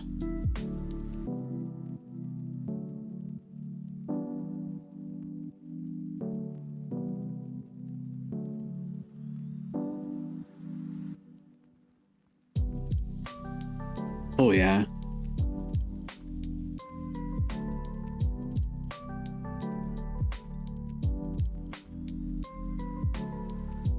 Again, present problem being that, like, I've got materials and I've got textures, and I think I need to figure out how to get those to interplay properly.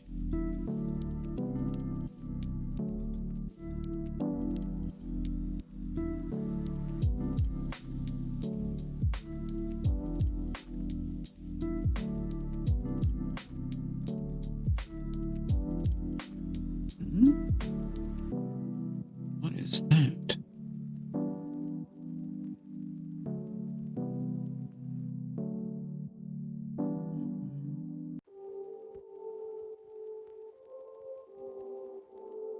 Is that the pommel?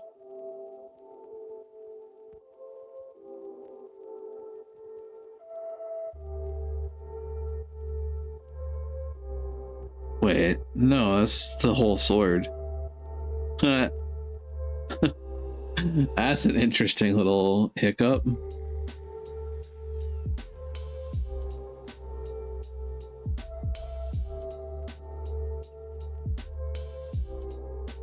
That's the mesh. Ah, funny.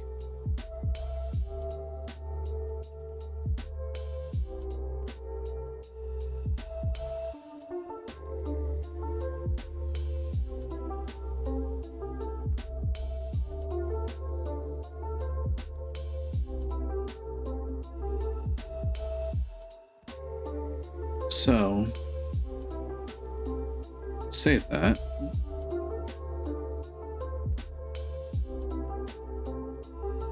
Image, save.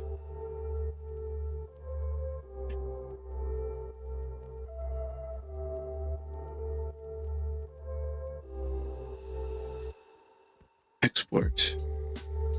FBX.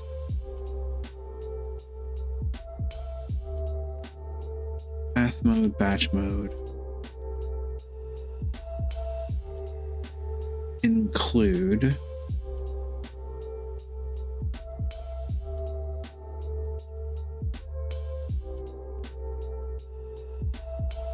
Armature.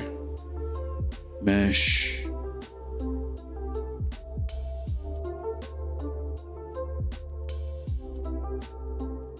Actually, hang on.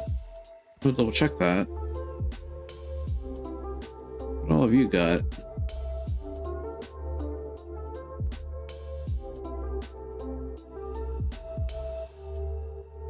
Import settings. Skinned mesh renderer. Mesh, yeah. So yeah, you do include the meshes.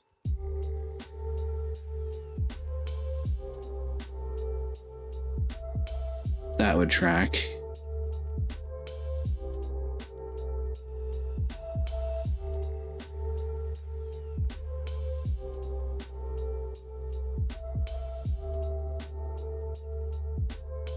So over here, we want the armature and the mesh.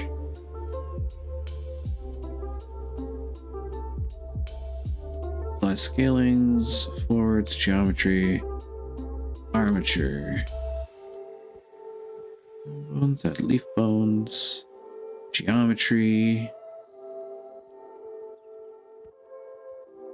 Smoothing normals only.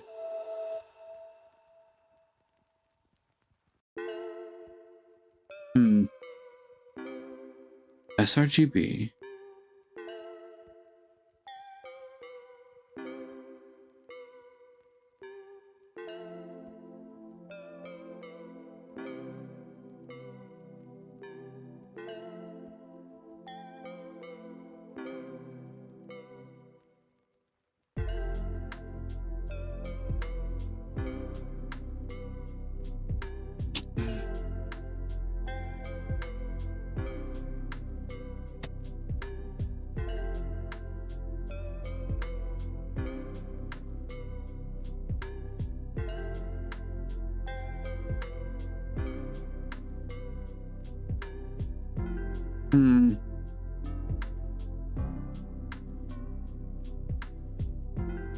data, constraints, physics, particles, modifiers, object, world, scene,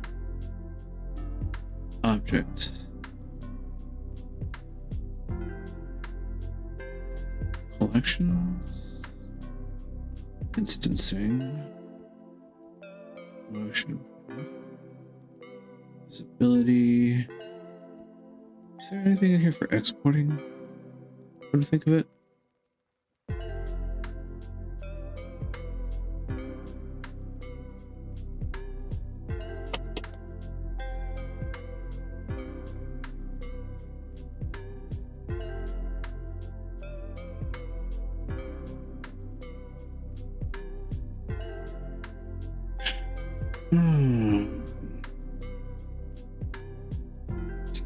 FBX.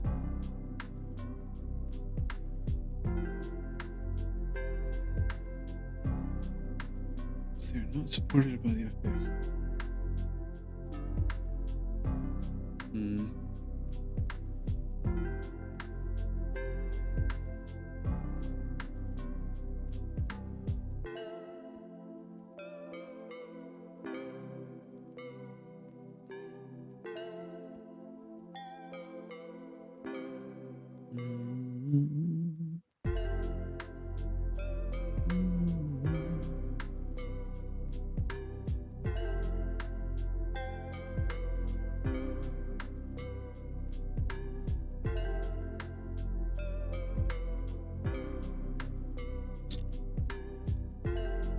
Interface.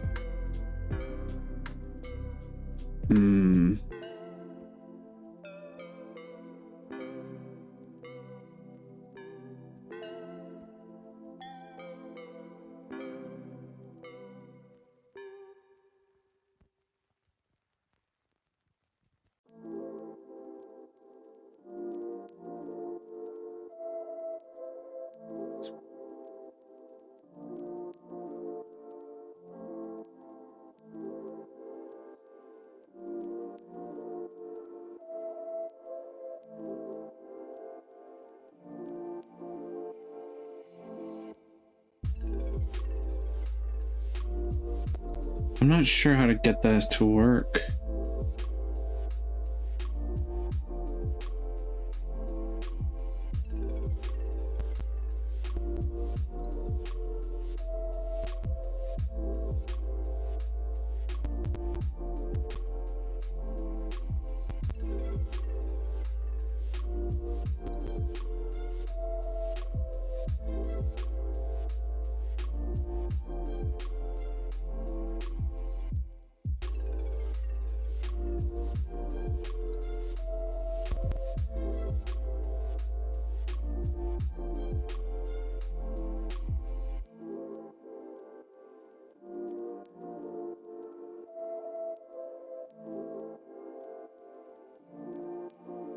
Props.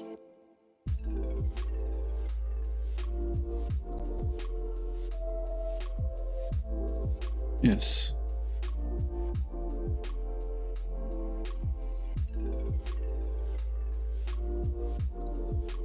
Sword FBX. Just comes in as is.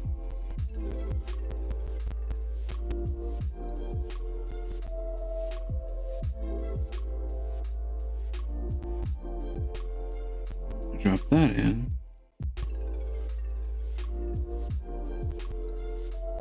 Mesh compression off. Ooh, that's another thing to look at side by side.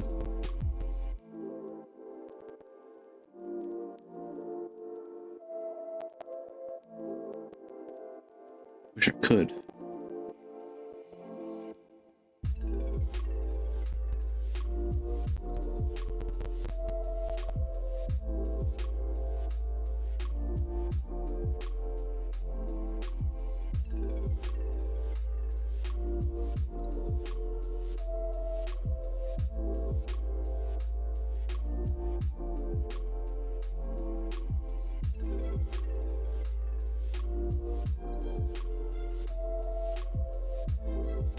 No, thank you.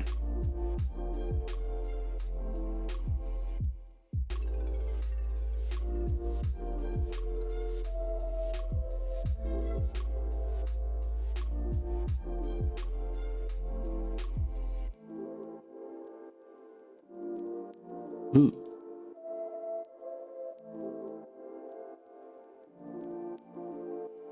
Yeah.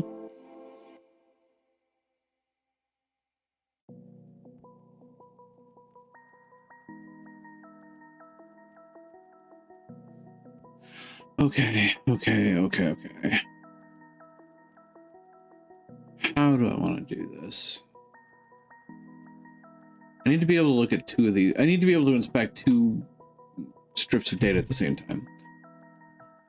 It's really long and short of it. Doing this the dumb way.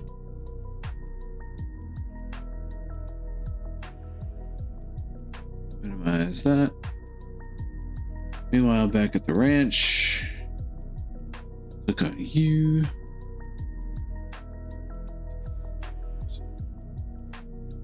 Okay. So they convert units. They import blend shapes. They don't import deform percent. Visibility. Lights. Preserve hierarchy. Mesh compression off. Read write on. Huh. That off. Read write on.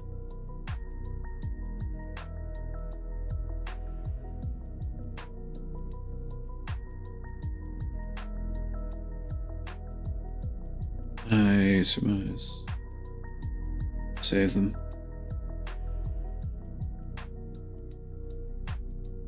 Optimize everything. Generate colliders. No. Keep quads. No. Weld vertices. Yes. Format auto. Legacy blend shape normals. Okay. Import.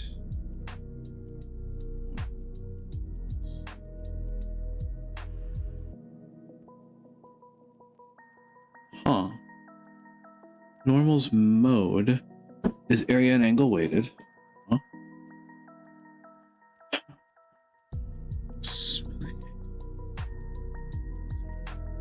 Smoothness. What have a smoothness source? Tangents calculate. Yeah.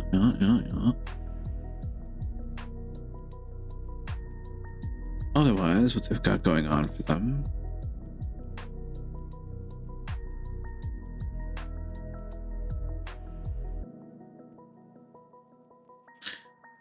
Shape normals.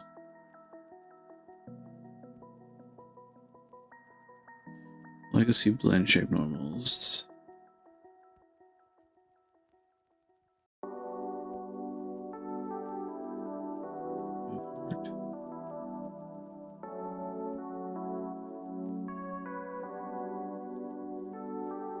Import an object, transform. You have an animator. Huh. Maybe part of why this is different.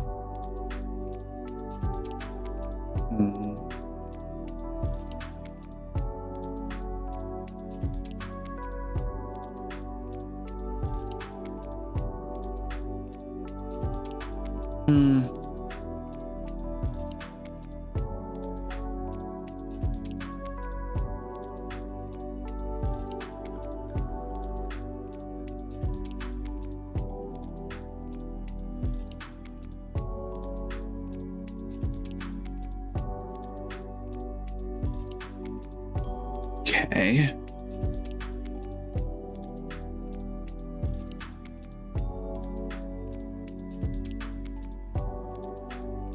I can't do much more beyond that.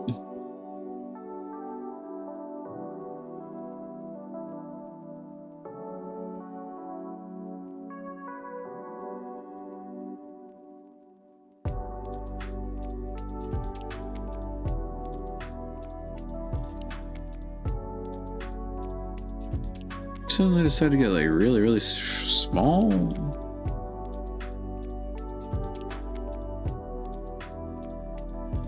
Or really far away.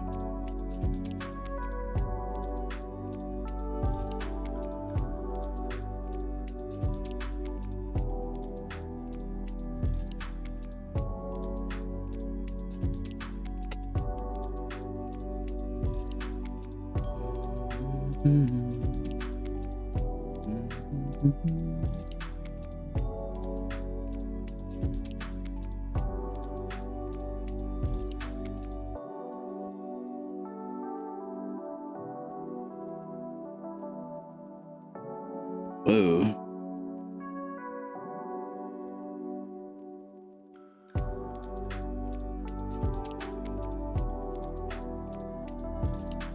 Delete.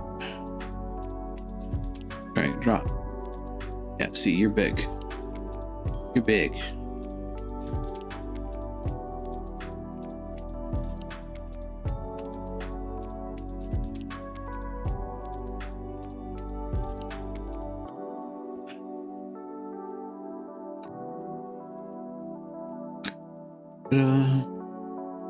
That's what I want.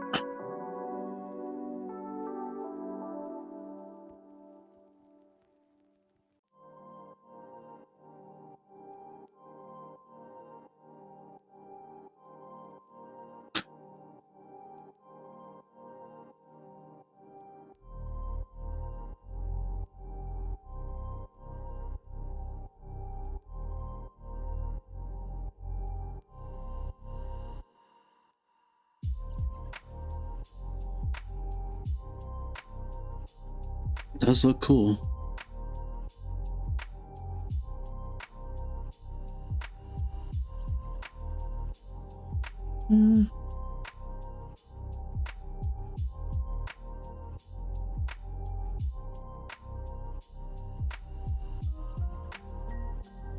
Scale.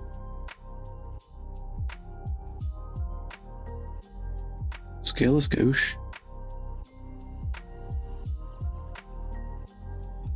But now, we're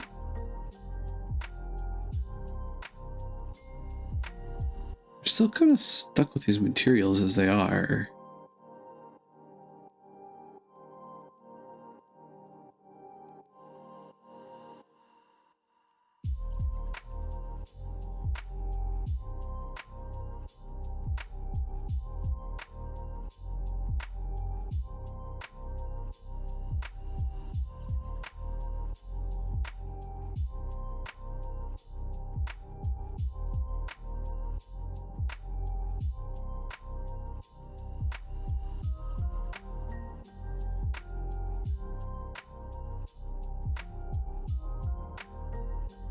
So I do that, then suddenly I get materials.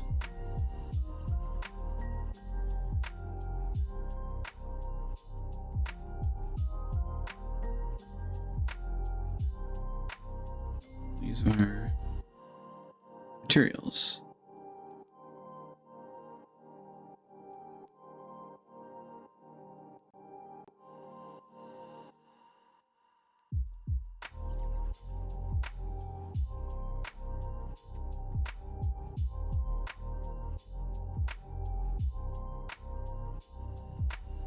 I guess that's the thing, it's not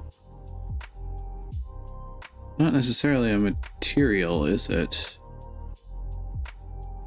This should be considered, what, a normal map? So, like,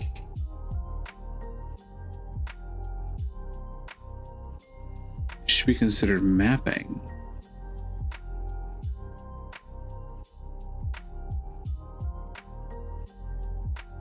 But I can't fix that.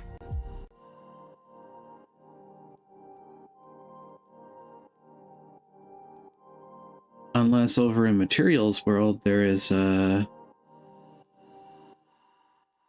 thing I'm missing. Possible.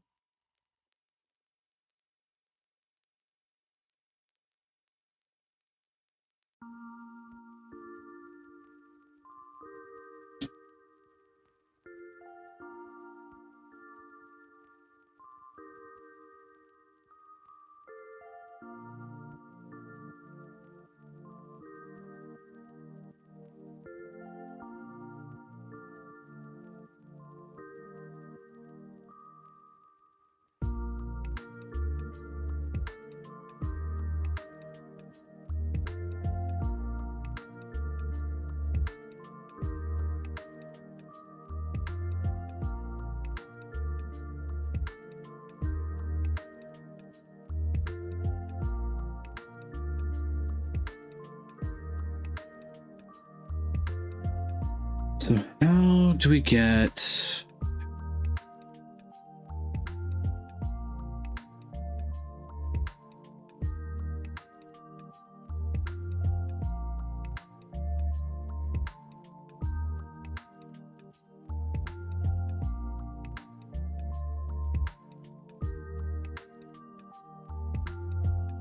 Hmm.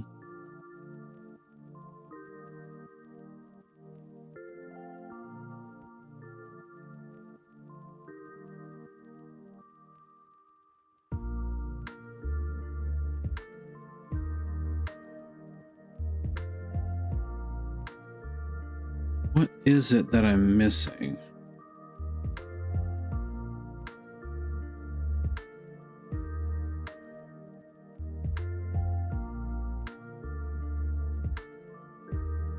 Actually.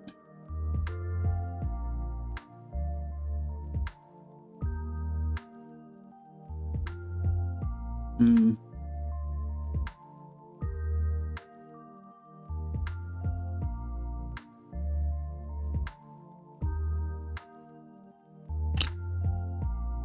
Yeah.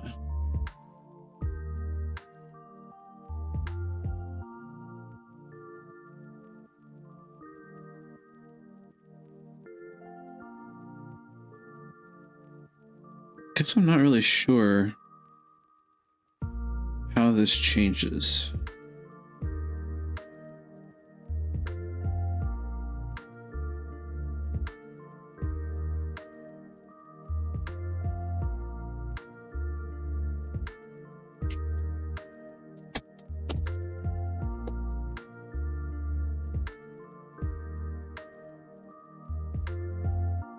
And texture at the same time.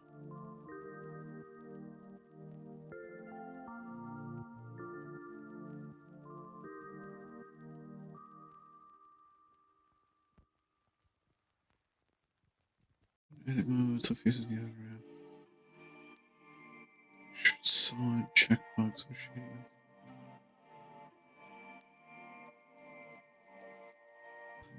Hmm.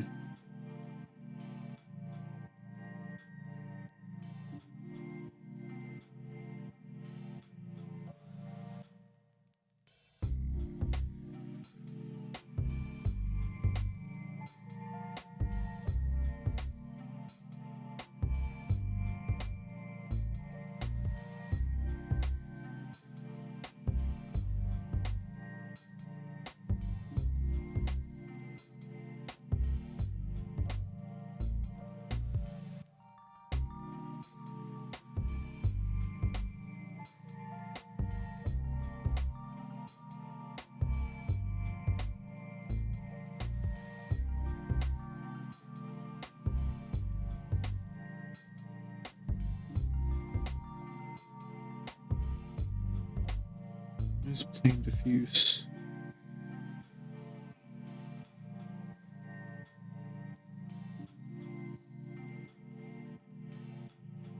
Line and a sign.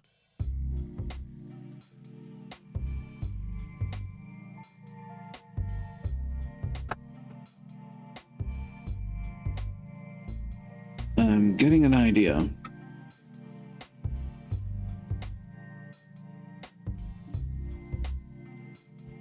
Sort of.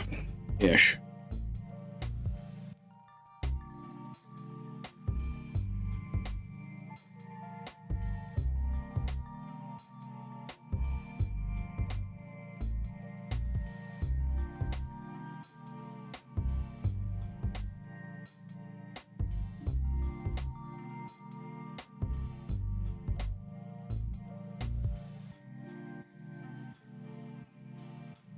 Texture. Image. So texture finished.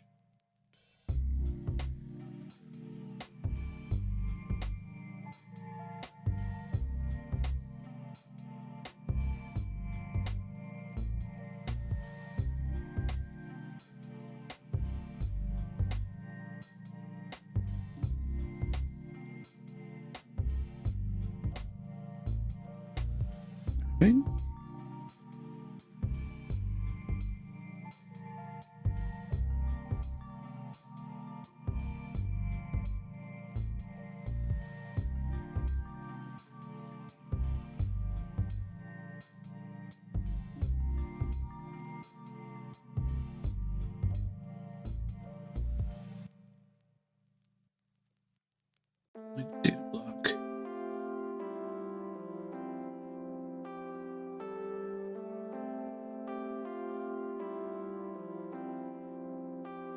Data block.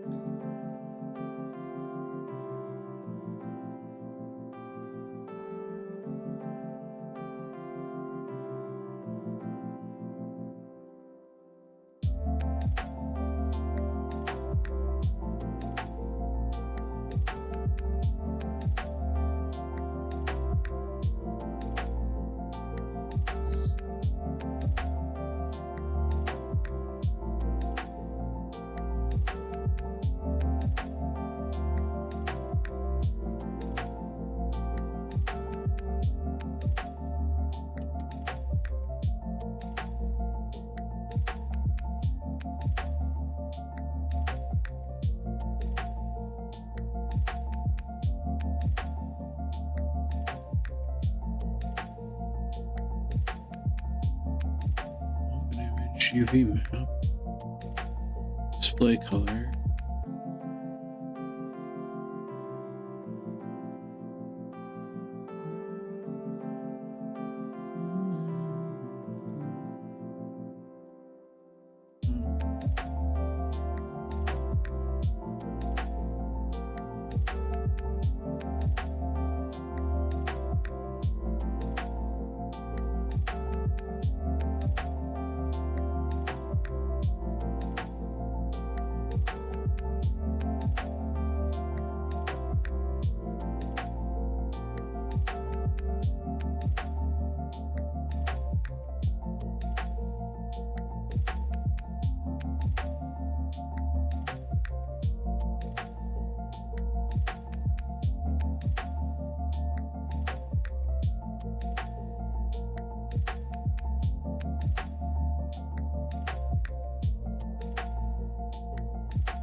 that's the 2.79 manual again.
What other information?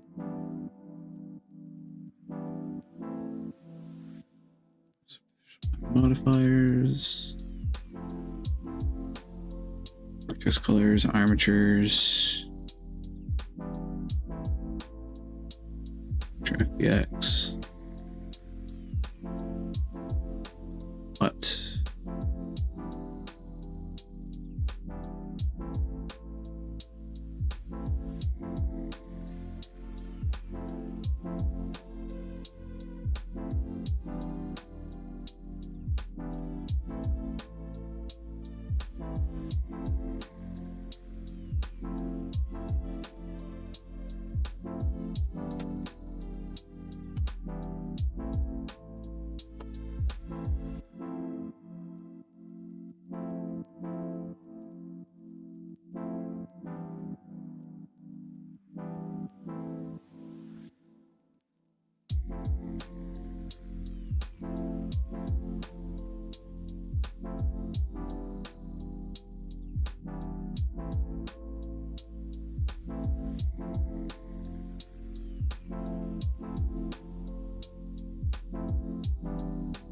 Wait.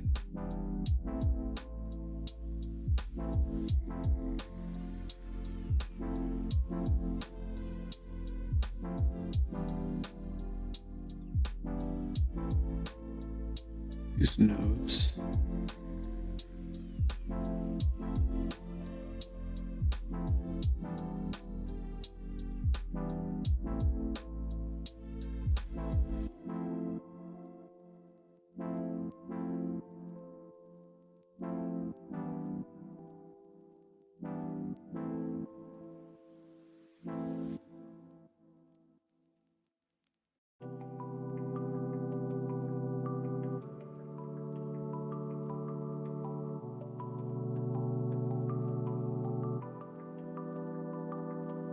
Hmm.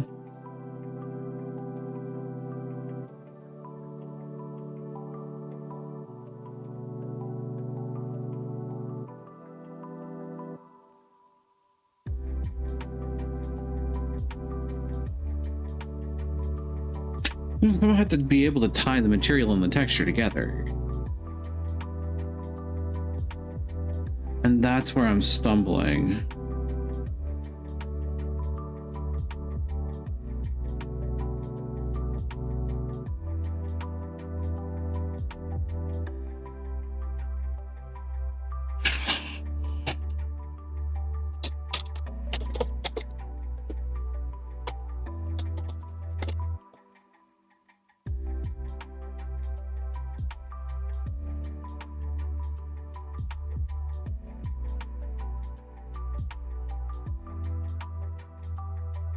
Next to surface.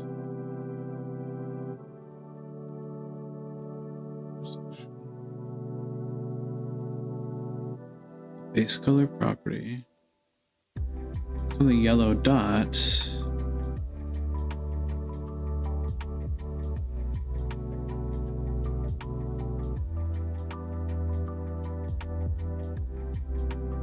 Image texture.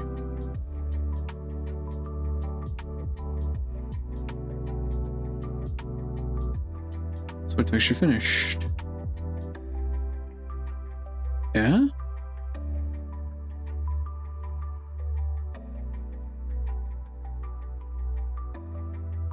Is that right?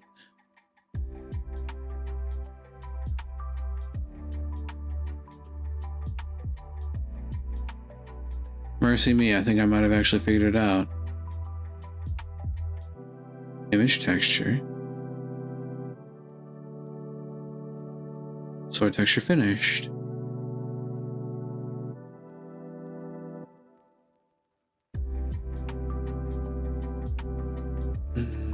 What is this? Breaking things? I think it is breaking things.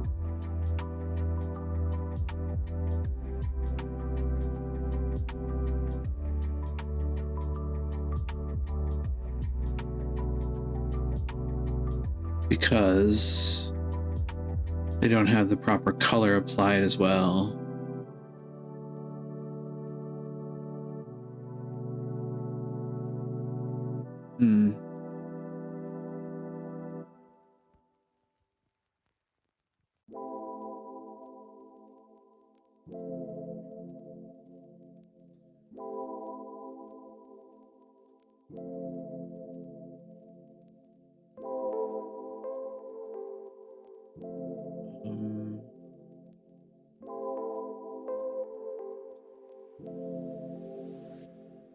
Image texture.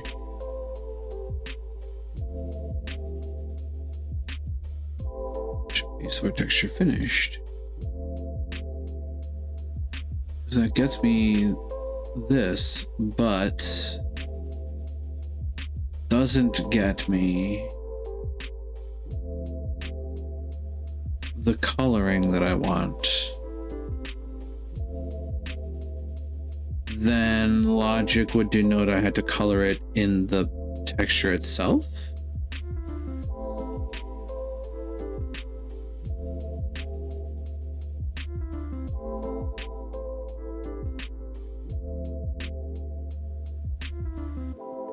It was worth a shot.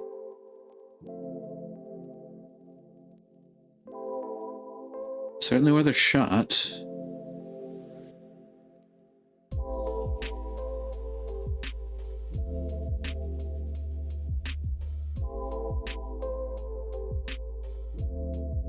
So that's where it's sitting now. Save. So if I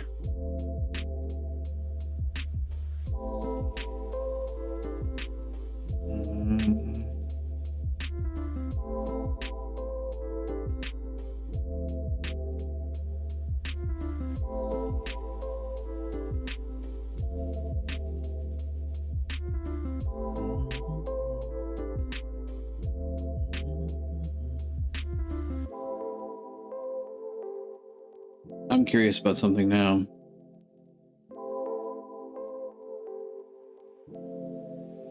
Actually, export as no UV. What happens? Pray tell.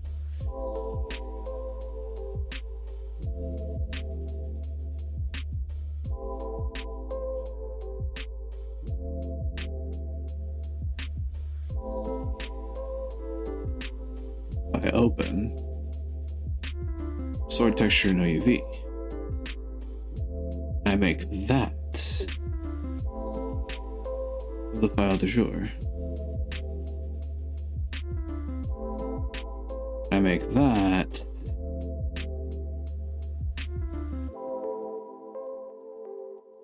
I put here.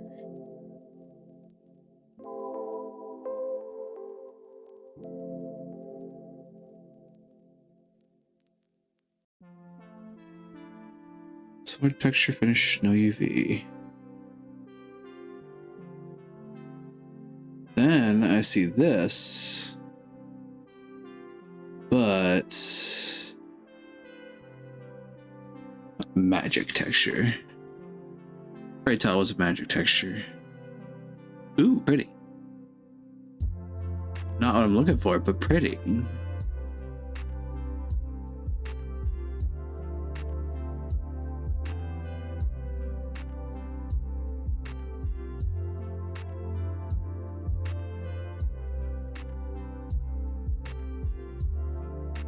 So I think the idea still stands that in order for this to work right,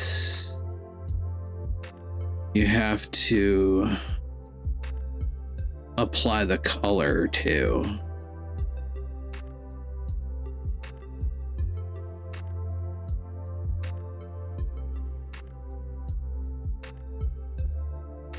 So the image should be sword texture finish no UV.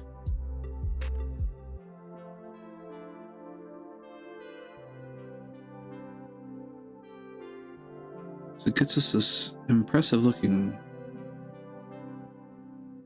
look to it, but it doesn't have the color because I flat out just can't tell it to,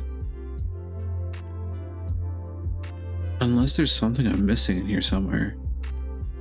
Subsurface. Take a random walk off a short pier. Transmission, coat. Nah, there's no other color selector really. Like sheen tint. Which, I mean, that is as it may be.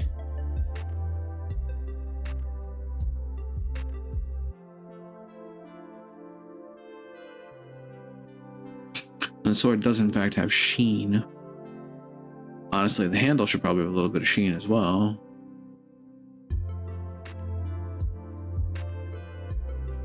And really the crossguard being metal.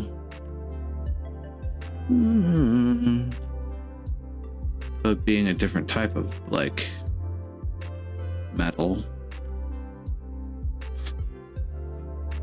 So then I do think my next order of business is to apply color. Apply the brown liquid.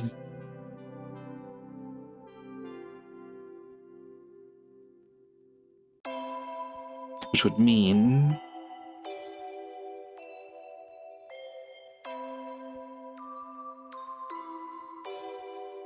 I need you.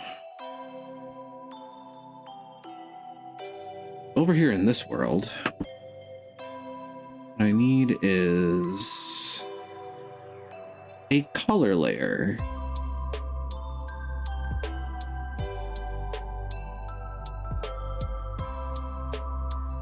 The blade can go away. Delete layer. Lava layer, sword use ping. Because yeah. So we have basically our noise layers, and then we have our color layers after that. So new layer. Colors. Lord help me this. I hope this works out properly.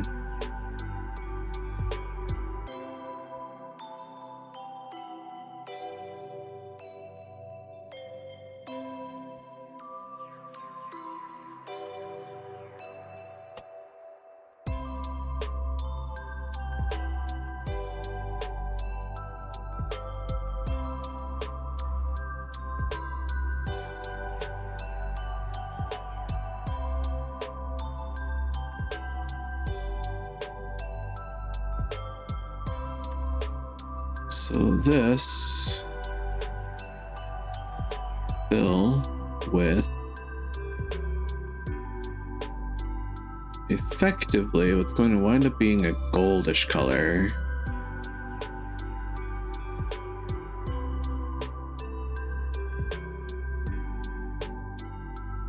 Or roughly gold.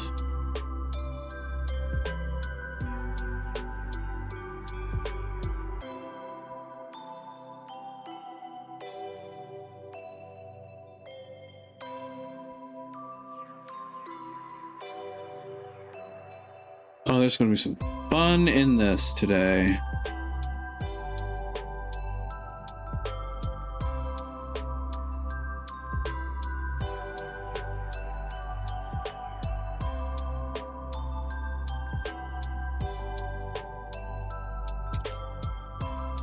So the blade. And then we have the pommel and the cross guard.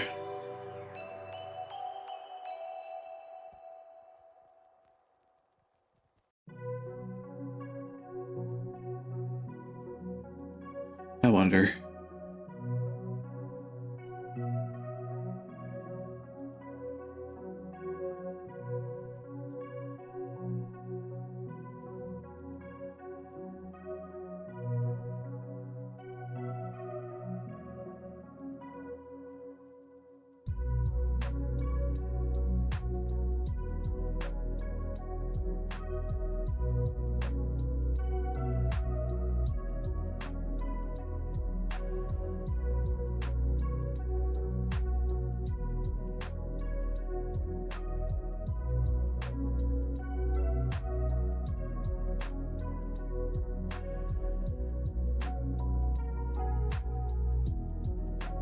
Actually going to be able to do this?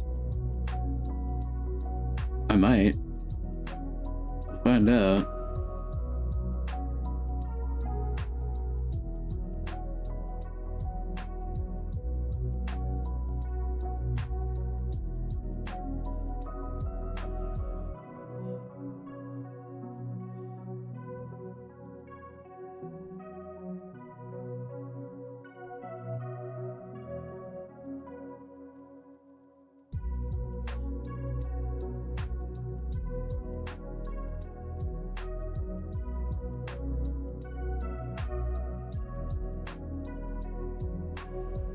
Because I think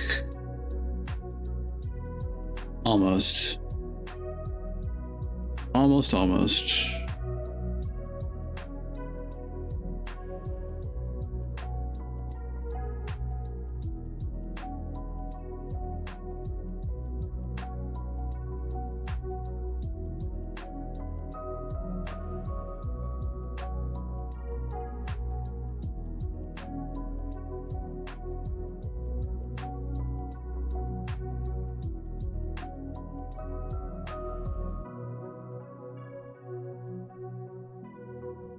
bump that up a skosh. Bump that over a skosh. Yeah. And then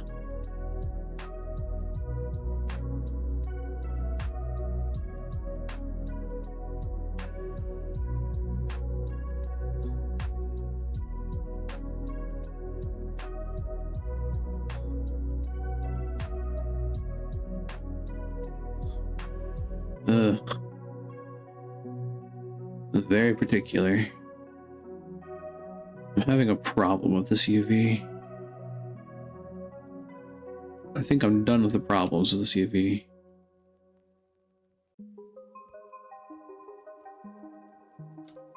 Okay. And then this should need to be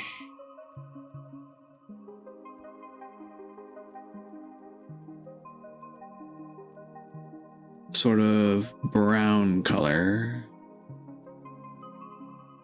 Yet again, I say, there's no such thing as the color brown. It's just orange with context.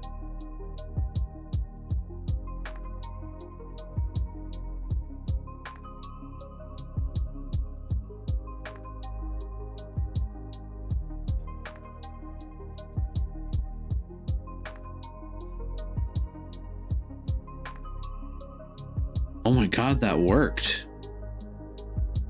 Butcher me, it cleared it. Then, if I select inverse,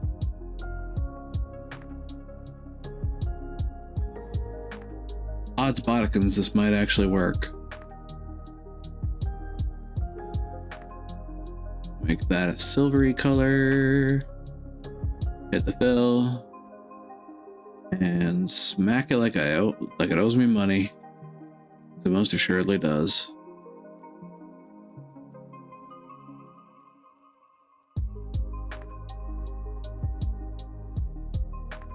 This seems goofy as hell, but it might actually work.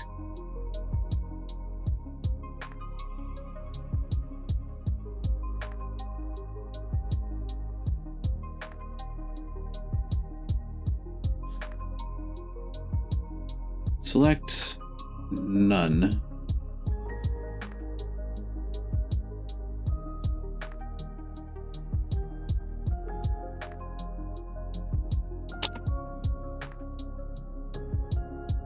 Go to that ruler.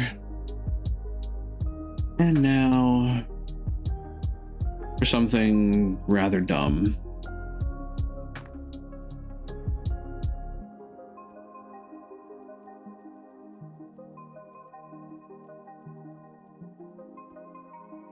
Add, darken, apply, burn, linear burn, overlay, soft light, hard light, vivid light, linear, hard mix, subtract, right extract, right merge, divide.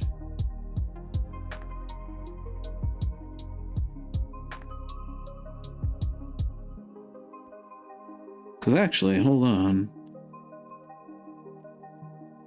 The weird thing is, I might actually want this to be down here.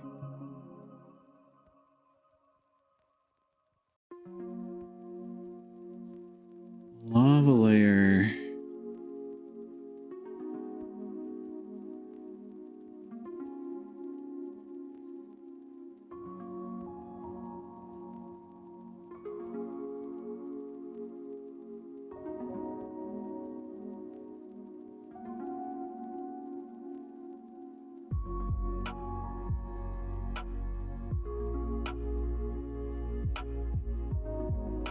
Hold on.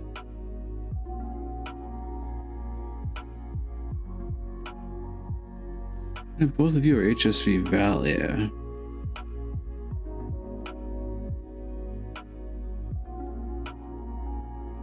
And then I bump you up here and make you darken.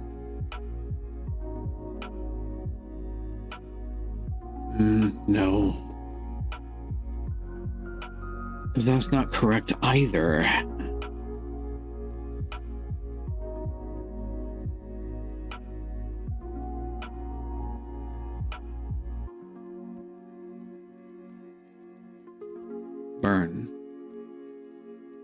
burn is what I need, I think.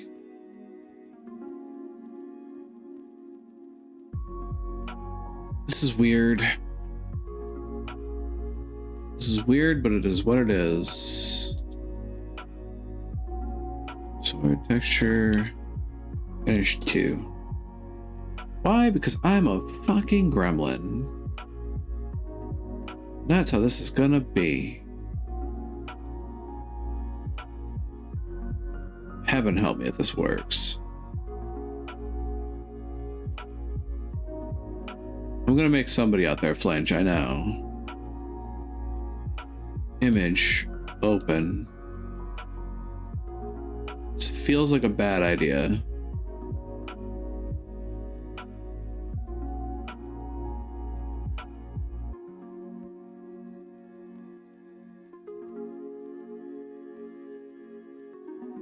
Heaven help me.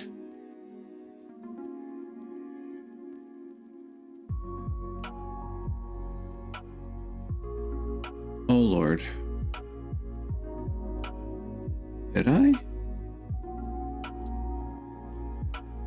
Have I? Okay. Save. Export. FBX.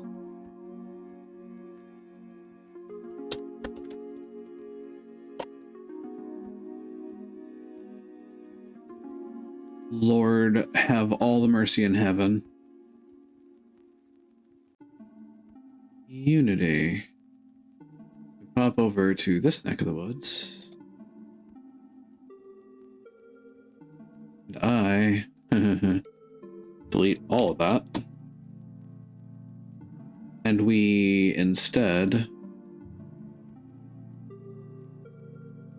I can't believe. I'm dubious. I'm very dubious. I'm very dubious.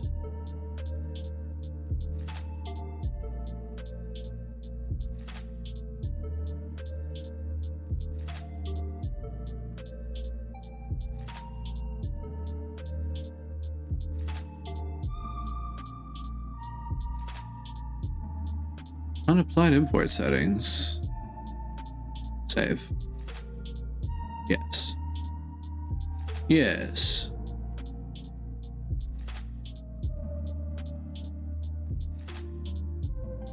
I still need to figure that out. The mesh looks god-awful. The mesh looks comedic. The mesh looks comedically bad. Alright, so we had to redo all of this. Negative 90, 90. This sword seems to be spectacularly not great.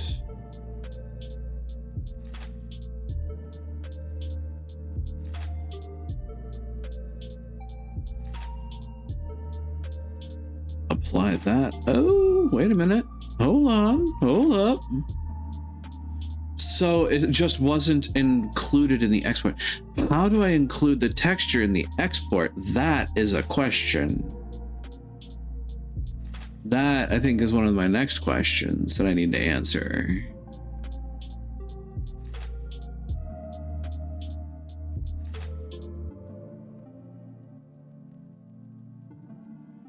How do I include my UV in my export? Because with that and learning how to apply that, I have found that this actually, for the most part, appears to be behaving itself.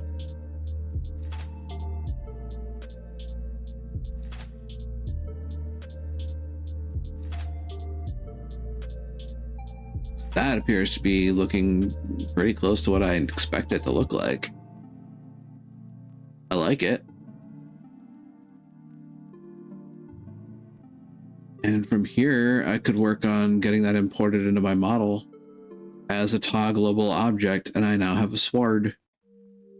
Cool. May not be the prettiest sword in the world, but it is mine. As in, I literally made it myself. folks, I officially have a sword.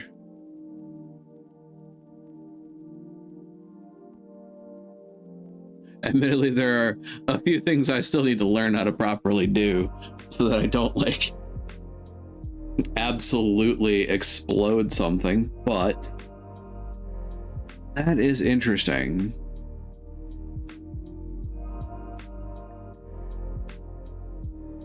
Material stuff is still a bit of a bumpy road for me, though. Material and texturing is still very much a bumpy road for me.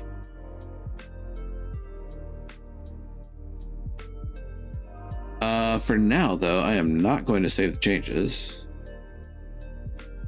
to anything in the Unity, but I am going to keep the changes that I've done in both Glimpse and in Blender.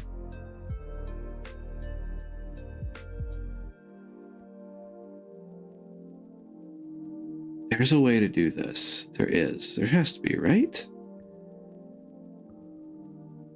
Like, effectively what I need is the textures to apply to the colors.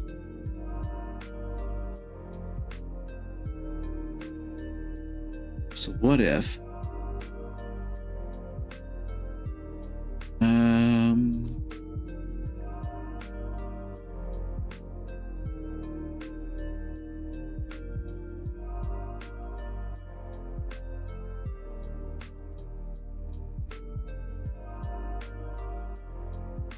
split, light only, illuminate, screen. Screen.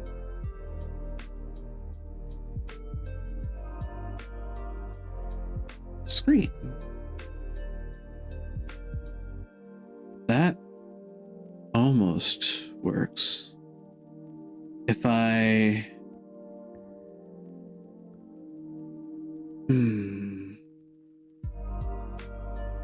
if I grayscale it, color,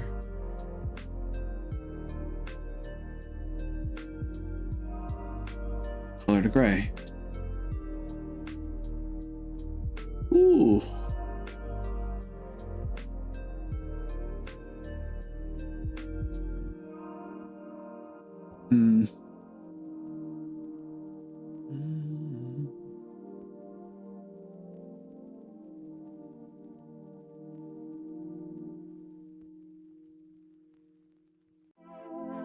Less noisy result. I'm getting into the weeds here. I'm going to save this for now. We can look at it another day. Close that. And ultimately, we are at time. So honestly, I should be getting us on for the night. Let's go back here. All right, everybody. Thank you for joining me on this chill Sunday afternoon, or Sunday evening. Good Lord.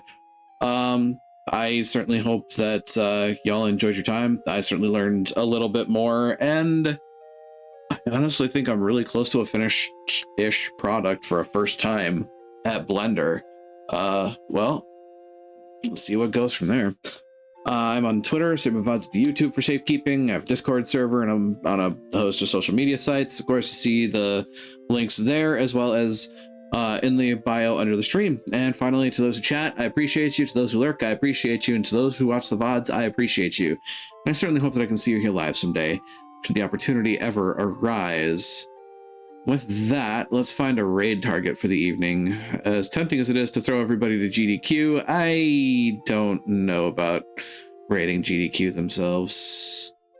Seems a bit strange to do. But I can, wholeheartedly suggest, if you like video games and you like charity and you like seeing things that are really interesting happening to your favorite old games, give it a look. It's got some fun stuff, and it's a week-long event, so they are going to be in it for the long haul. Meanwhile, oh god, Demibun is playing a Harvester? God, that's sincerely tempting to go and see.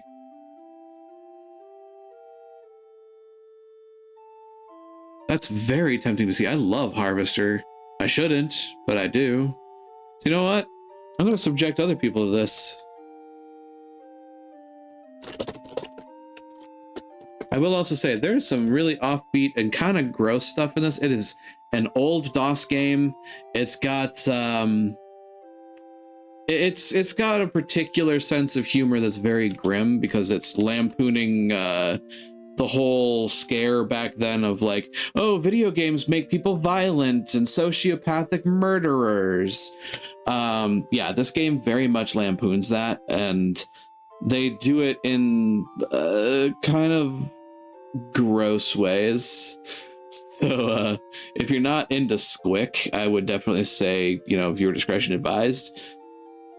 But it's also really offbeat and odd. So you know, it's something that I get a kick out of, at least.